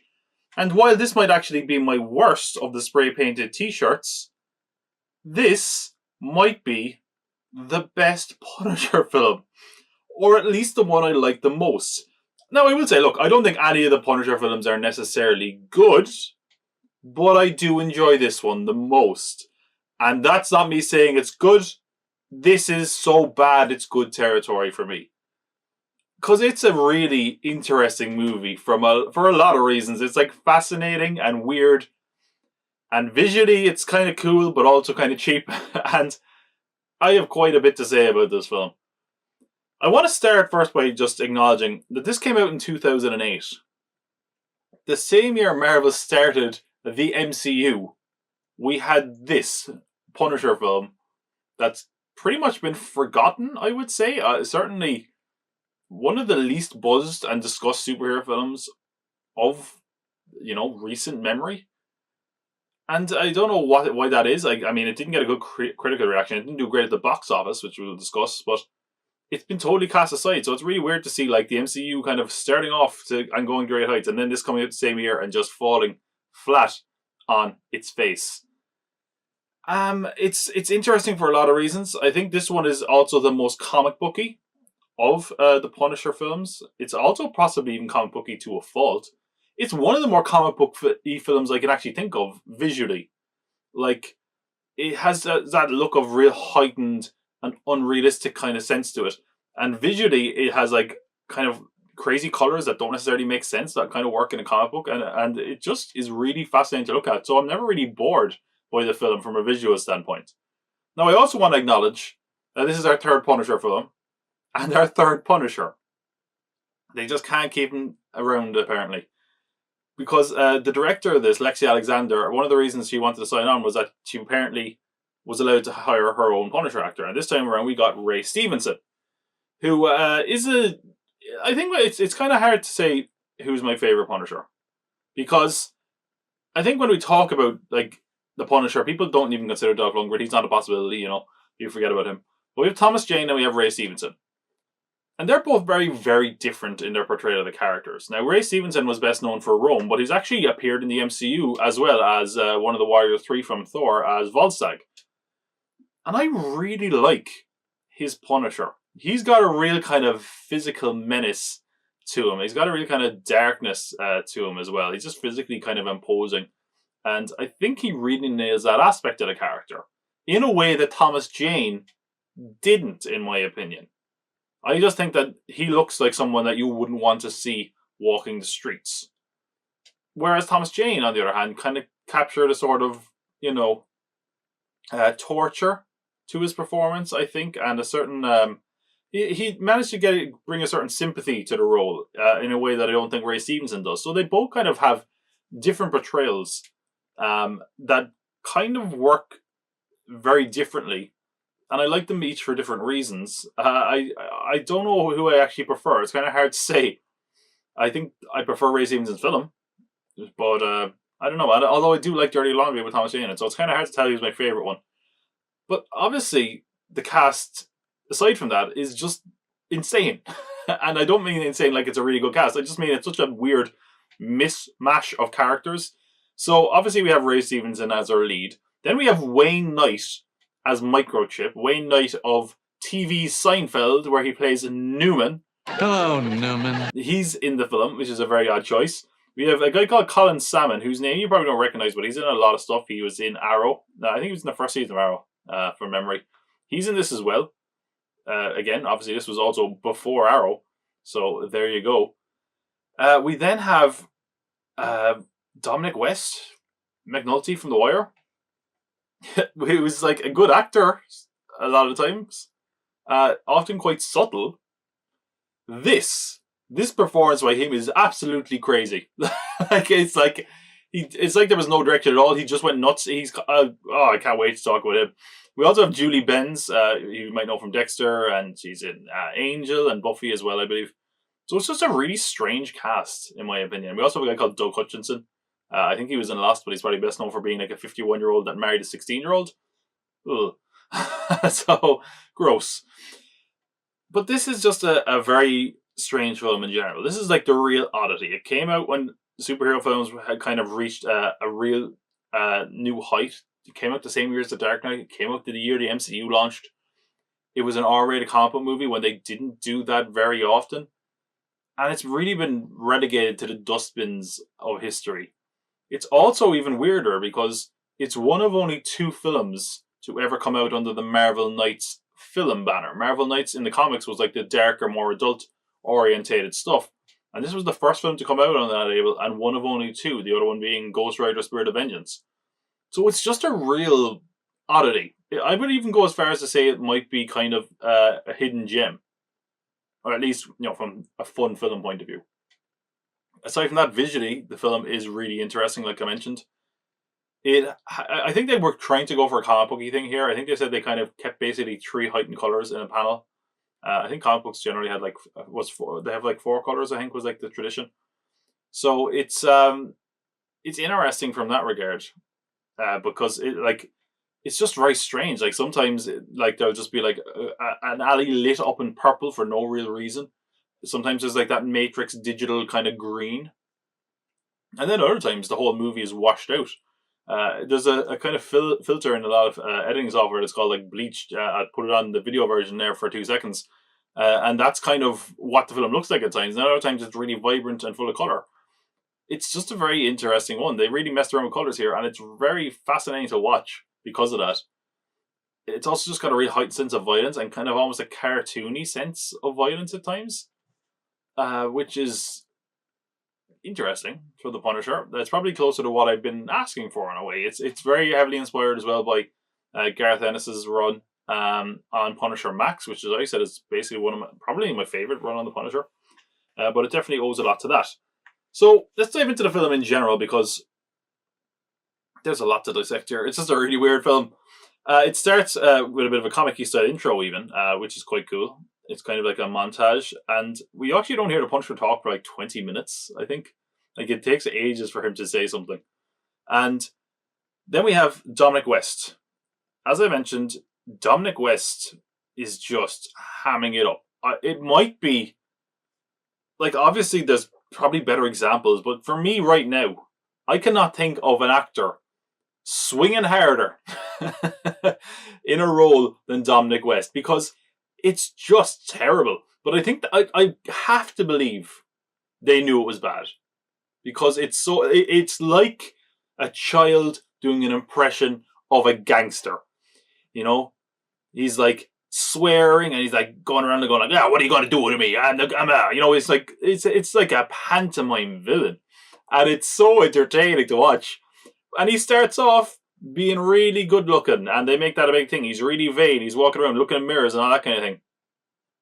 And it's kind of a thing where he's part of the mob, but there's like tensions within the mob. He's got a brother who's locked up called Looney Bin Jim, and there's a real tension at this mafia party. And wouldn't you know it, the only thing that can make that situation worse would be if the Punisher showed up. And show up he does. I want to say something I do not like necessarily about the movie, and that is the Punisher's kind of costume, I guess, his outfit in this. It's very tactical, but then again, I don't know why he went for a realism in a film that's not very realistic at all. He's wearing like a bulletproof vest, but it's also got a collar on. The collar on it just looks so awkward to me. Apparently, Lexi Alexander did not want to include the skull at all, but they kind of were like, you know, fans want the skull, make the skull there. So they spray painted the skull on the kind of bulletproof vest, but it looks kind of really small and kind of neat. It just doesn't look good. It's kind of faded. I just think it was that kind of thing where they didn't want it on in general, and they stuck it on, and it doesn't look great. And we get a real insane action scene here where like the Punisher is like, there's like all these mafioso guys are having dinner, and somehow the lights go out, and the Punisher manages to stand up on the table with a flare without anyone noticing, and he's just standing around. It really actually reminds me again of Batman. Is it in Year One where he just goes, you know, "Ladies and gentlemen, tonight you have eaten well." It's kind of like that scene, but he still doesn't say anything, I don't think. And he just starts flying around the table, breaking necks, kicking people, you know, murdering all these people. And then at one point he's hanging from a chandelier by his legs, spinning around in a circle, shooting people. It's like, it's insane. It's a lot of fun. But who does escape is, of course, Billy Rosati, who will now be known as Jigsaw, because he had managed to escape to like a bottle factory. I think it's like a recycling center. And what happens is he falls, the Punisher kind of starts killing people, fighting his way through him. He knocks Billy into this massive vat of bottles that I guess they break up, and he presses the switch. In a horribly graphic, really fucked up moment, Billy just gets smashed against all these glass bottles. Presumably the Punisher thinks he's dead, but he's not. But someone who is dead, unfortunately, is that as Frank is killing these gangsters, he realizes that one of the people he shot was an undercover FBI agent. And I think they do a lot better with Frank's kind of moral compass here. Like he just unceremoniously kills anyone. He kills a woman straight away who works for the mob. But he does feel remorse in killing who he says is like one of the good guys. Look, I know this thing with the Fed is eating you up inside, but that doesn't mean you pack up your tent. We all make mistakes, Frank. I killed an agent in the field. One of the good guys. He had a family. You didn't know. That's something I think this film does a bit better than a couple of the other films. So, we have something that I do not like about the film, though. And that is the cop FBI elements. Because they spend a fair bit of time on it, and it kind of becomes that thing where Frank kind of tries to, work with them. There's a sort of shaky alliance there. And I don't really like it, to be honest. It's something that anytime it's the focus of the movie, to me it grinds to a halt. Which is sort of a shame. Because if it didn't, it would be a lot better. So, in this moment, Frank has now got his own kind of lair. He hides out in the subway tunnels in New York. That's right, this is a Punisher film set in New York. Now again, I've said before, like when it comes to a lot of the characters, like New York is their home. For the Punisher, it always kind of felt like he's in New York because that's where all the other characters are. Which is why I didn't necessarily mind when he was in Tampa in the last film. But I do like the idea of him being underneath New York, and they don't make New York like a big deal in this. He's kind of just really be running around, and it could kind of be anywhere. And I kind of like that. I think that's a good balance to find there, because he always felt like a character that would just be kind of working in the background, in the shadows, and literally underground. Here he has Newman, which is Wayne Knight as Micro, who's like, I believe is like his old army buddy, but he gives him like intel and weaponry and that kind of thing. Again, it's a character from the comic, so. We get some cool lighting shots in this scene as well. He's in the tunnel. Just again, I think the film is just interesting. It has a real digital look to it. And normally that would be like a criticism. But for me, it feels like they knew it was going to be that and they lent into it and made it really stylized as a result. And that suits the rest of the film. It kind of has that B-movie feel to it. And it kind of makes it look cheap at times, but I think they were going for that. And it really just makes it feel like kind of an old school throwback to like 80s action movies, which is seemingly what they were going for. So I think they did a really good job with the look of this film. I really enjoy it from that regard. But someone who does not like their look is Billy Rizzotti.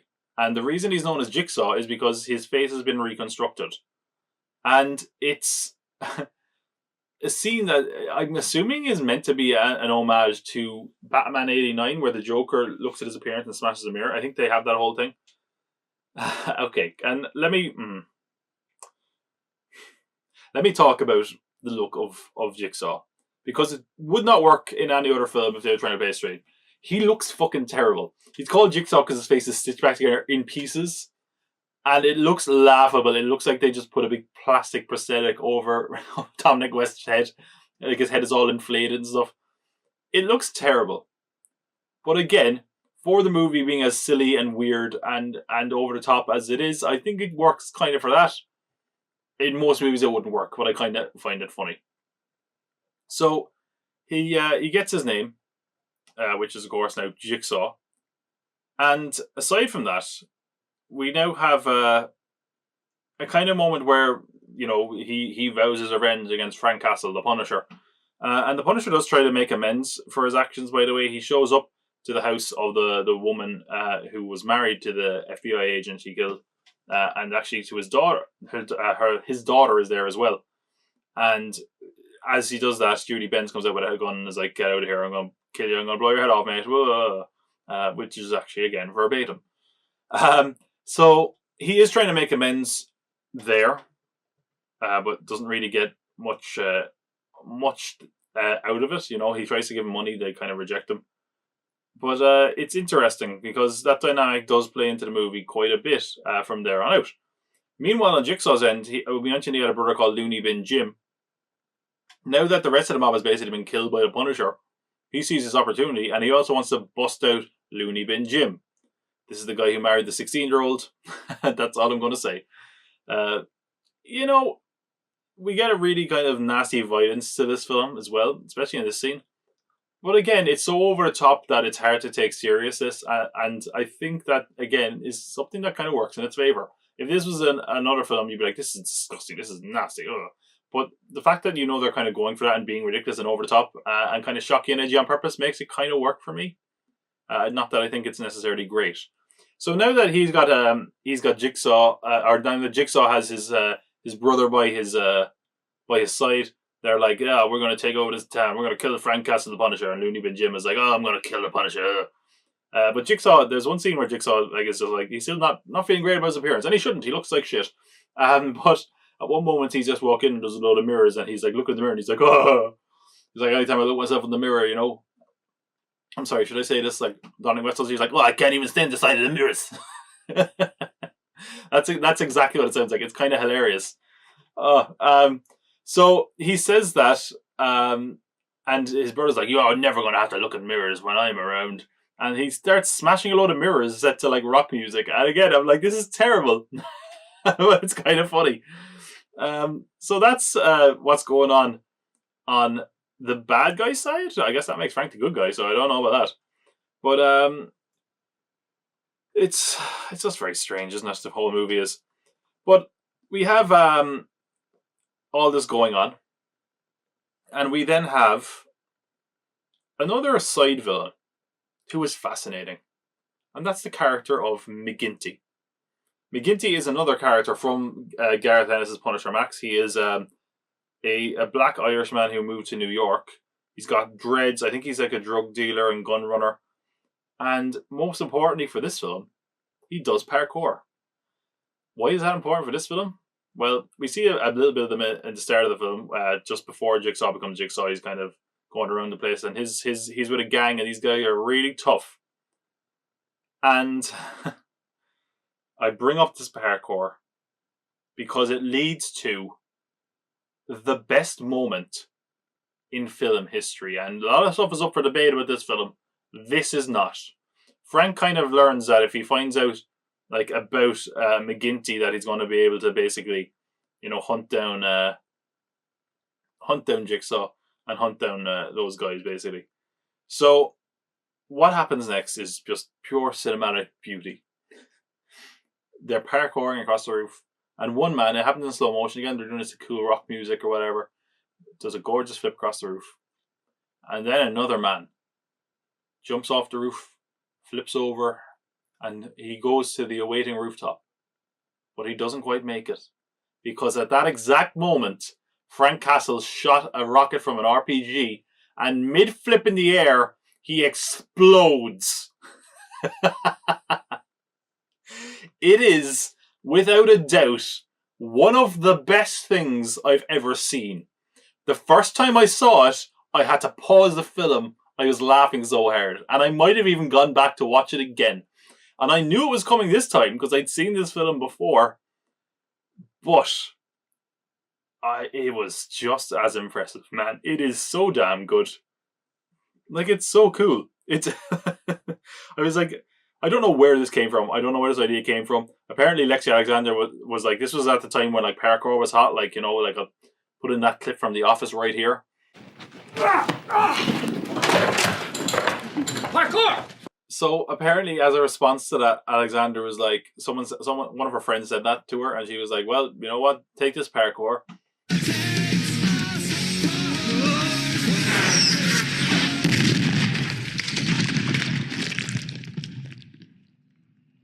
What's basically happening at this point, I should mention, is Jigsaw wants to get revenge on Donatelli's family. Donatelli is the agent that was killed, okay? And that's kind of one of the reasons that Frank wants to stick around, because after killing that agent, he's kind of like, I'm thinking of hanging it up, and Microchip is like, Jigsaw's going to go after that family. You need to protect them, basically. And because of that, at one point, Jigsaw is going to take the family hostage. And does. It's actually, he takes the family hostage twice in the film, which, probably not great writing. But that's why Frank goes to McGinty, because he kind of wants to get information out of him about all this. While we're talking about the writing, I want to mention the writing team, because it's very strange. And I mentioned last week when I was talking about the Punisher sequel that was in development, that Kurt Sutter was involved. And Kurt Sutter was involved in this film. But what happened basically was that they changed it enough that he did not want to be credited anymore, and he took his name off the film. Apparently, the only thing that they kept in the film was the kind of creation of Jigsaw in that recycling glass smashing thing, which is, a highlight, so fair play. But the other writer is a guy called Nick Santoro, who worked on Sopranos, who's, kind of done some okay stuff and some not so good stuff. And then we have the other two writers, a guy called Art Markham and Matt Holloway, who were two of the writers on Iron Man. And then they went on to Transformers last night, Men in Black International. So, not great beyond that. But there was like 5 or 6 writers on Iron Man, and they barely had a script when they were shooting. I think Lexi Alexander had some input on the script as well. So it's kind of a real mess as far as writers go. But anyway, so yeah, we had that glorious moment where he gets blown up midair. And at the same point, Frankus, actually, no, before we move on, because this is actually kind of cool. The guy who plays McGinty, who Frank kills after getting the information from, one of the parkour gang leader guys, is a guy called TJ Storm. And I was like, well, who's this guy? So he apparently does mocap normally. He did mocap for Iron Man in Civil War. He did mocap for Colossus and Deadpool. So I was like, oh, that's kind of cool. Just a kind of random aside, but anyway. So that all happens. But at this point, Jigsaw has gotten into the house where the family has been kept hostage, and Frank intends to go and rescue them from Jigsaw. He's apprehended by the cops.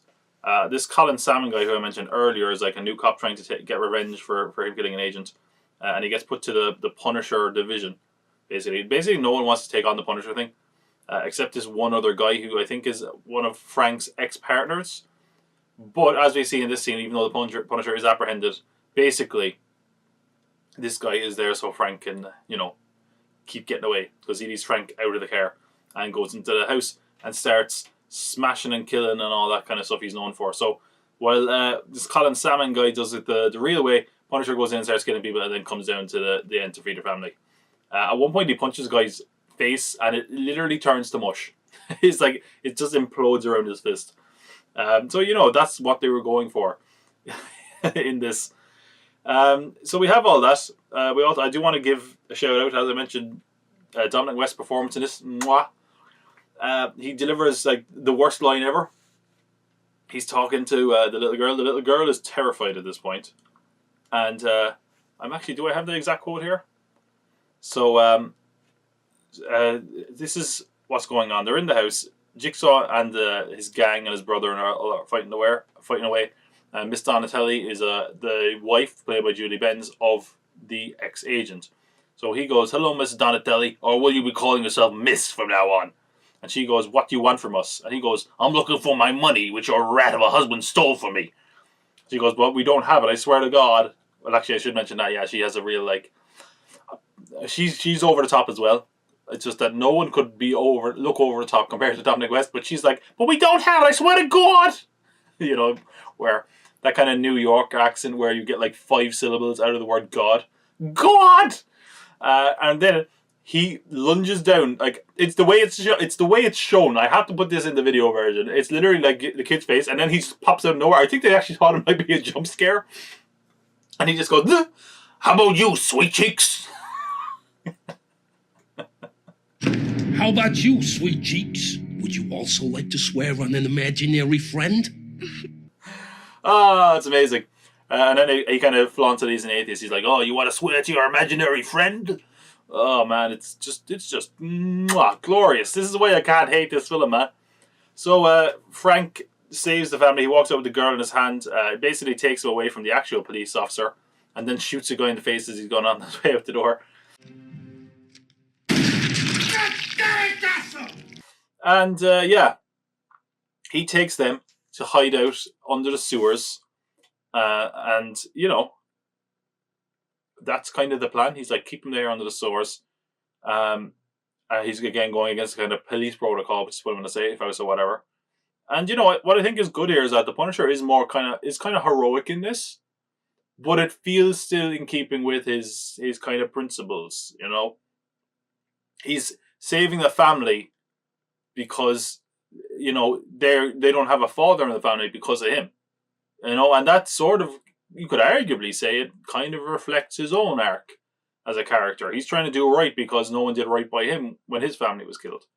So it's interesting from that regard, and something I'm really grateful for, because they would do it in a lesser movie, is that there would be a love interest, and he's like, oh, he's the father we just lost. It's never that, thank God. He doesn't have a love interest, in other words. So he takes them underground in the tunnels, and Micro has this guy, I think his name is Carlos, to kind of keep an eye on him, as the Punisher kind of goes about, trying to find Jigsaw and that kind of thing. This is where the movie sort of loses my interest, because it just feels like a lot happens out of nowhere. It just gets a little bit messy from here on out. I think they get arrested. Looney Bin Jim and Jigsaw get arrested by the FBI, and they make a deal by giving up another guy, and that deal includes a load of money, and they get immunity or something.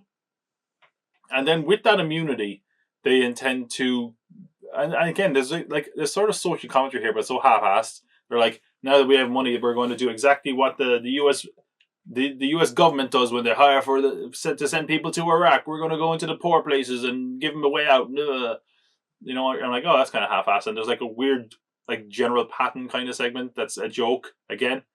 Actually, I have to come back to that in a sec, because it has another my favorite Jigsaw-isms with his over-the-top accent. So his idea is basically to start raising a gang by hiring people who want revenge against the Punisher. And it's interesting, So this is all going on. And as it happens, the Jigsaw has actually kidnapped Microchip. And killed Microchip's sick mother, I think. Because that's why Microchip wasn't with Frank in the underground bunker or whatever. And because of that, he kind of finds where the family are being kept in the sewers. But Frank is not there to protect them. This guy Carlos is. And Carlos, Frank kind of threatens him at one point, and he's not sure about him. But Carlos shows, his that he's a real character, that he's a good guy, before he gets horribly axed to death with some puns by Looney Bin Jim. What is it like? Let me ask you a question. I'll ask you again. He gets totally fucked up. But Frank comes back to see him, and obviously they're gone. And he's like, "I did all I could," and the guy is dying. And Frank obviously trusts him now. And he says such a badass line that I just was like, yeah, man, here we go. The movie's going to be back on board for a while. Because the guy is like, I did my best, Frank. Don't leave me die like this. Because the guy is clearly like been axed to death and is slowly bleeding out. And Frank gets ready to kill him, shoot him. And the guy goes, See you in hell. I see you anywhere near hell. I'll kick your ass up. Oh man, yeah, like this is like how can you hate this movie completely? One thing I don't like about the movie though is it has that thing again where like Frank is kind of a man of God or something, which I never really got that anywhere except from this film and the previous film. He's in church, and he's like, he's like talking to a priest, and the priest was like, "We haven't seen you around for a while," and he's like, "Last time we saw you was whatever." Was when your family died or whatever. And he's, weirdly enough, the guy's like, I see all the work you're doing and all this kind of stuff. And it, very strangely, the guy at the end is kind of like, go with God, Frank. And Frank's like, well, I'm a big believer in God and, an eye for an eye and that kind of thing. So I guess Frank is kind of Old Testament in that way. So as mentioned, while all this is going on, Jigsaw is getting ready to hire a gang, an army, that want revenge against Punisher to kind of take down Frank. And he has a big recruitment speech. Again, it's like a General Patton thing. I'm not going to do the whole speech as much as it's just glorious in its over-the-top gangster. Like I said, pantomime gangster. But at one point, he actually says, like, it's just gloriously bad because of what the word is and what it came out sounding like. And it just sums up how over-the-top he is. He goes, well, I can't say he ain't the only one who can take the law into his own hands. Well, I say he ain't the only one can take the law into his own hands. Law. The law into his own hands. That word is law, by the way. That sums up how over the top he's being. Instead of saying law, he said law. War. It's glorious. But it leads to this big action shootout at the end of the film. I will say the film feels a little bit light on action in the middle. And I think that can kind of lead to it being a bit more boring. But at the very end, basically, we have a thing where Frank approaches... the police approach... The police and Frank are working together at this stage, obviously. And they go to a guy that Jigsaw gave up to get immunity to kind of help fight some of Jigsaw's men.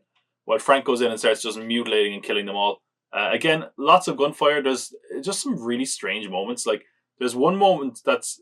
but, like, as much as there is some strange moments action-wise, there is some really cool stuff as well. There's a moment where, like, he, like, shoots a bomb into the middle of a group of people in a room. And they just all explode out. Nonsense, but cool. There's a really weird moment where he, like, bursts into a toilet and there's just a guy sitting on the toilet and he's like, oh, shit. And he shoots the guy's head and it just explodes. It's insane. But, you know, anyway, that's... I think it's probably an okay action scene. I think, like...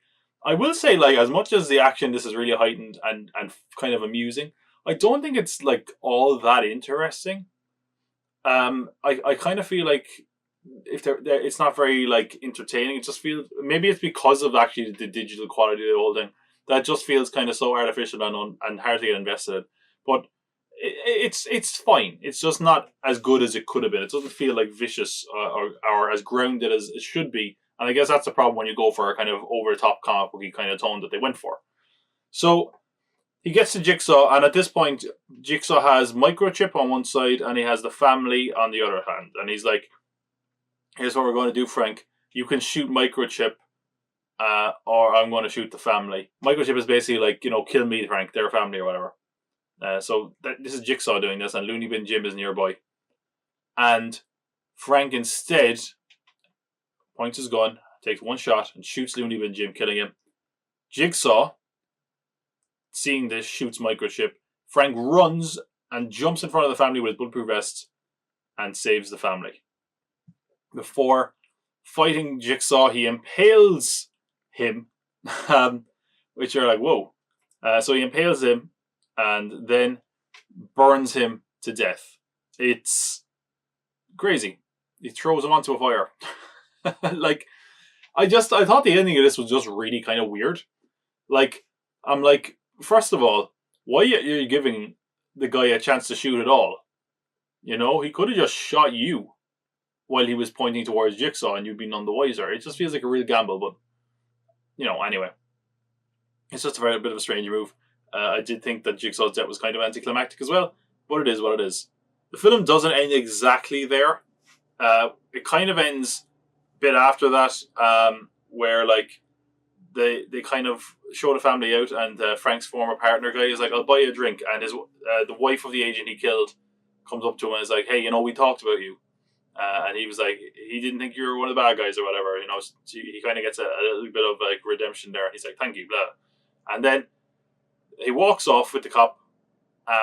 It's just, I found this very strange, because, like, I like what they were going for, but I think the execution of it was very strange, where he's like, I don't know, he's like, I guess you're kind of done now or whatever, now that you've, like, killed everyone. And he turns around and the Punisher's gone. He's gone just long enough for the guy to get mugged, at which point Frank comes back and kills the mugger. I'm like, that only worked because you left, really. That was just very strange. Of course, this happens in front of a church as well, because why not? And yeah, then the film just ends. So a very strange ending. I think the film kind of loses a bit of momentum in the middle. It loses a bit of its focus. It does get it back at moments that are incredibly entertaining. But I do think the ending feels a little bit off, a little bit rushed, a little bit strange. And that might be because the film had some real creative differences behind the scene. So this was a kind of a co-production with Marvel and Lionsgate, because obviously Marvel didn't have the rights to the Punisher at this point. And there was all sorts of rumors flying around this film. Like, the director was kicked out of the editing bay. She's having her name taken off the film. She's no longer in charge. And it's hard to tell what actually happened. It's in 2008. It was delayed for like 3 months. There was like, I think it was at Comic-Con, and the director wasn't there, which kind of helped fuel those rumors. In the same year, she came out and was like, "Look, we had battles, but that's kind of the same thing with every film, and I'd expect it to be a bit of a fight." And I think that was kind of like playing it politely a bit. She was like, we had some creative differences, but I'm very happy with the final film. Then, like 7 years later, in 2015, what she said was basically like there was a lot of control exerted by Lionsgate. There was quite a few arguments there, and basically, because this was a co-production with Marvel, like there would be an argument, and Marvel might say, we want this, and they would just roll over seemingly to Lionsgate, and she said that ultimately compromised the quality of the film. And in retrospect, she was kind of like, Marvel was right on a lot of their notes, but I guess Lionsgate didn't take it. And because of that, the film came out, and it did not really get good reviews.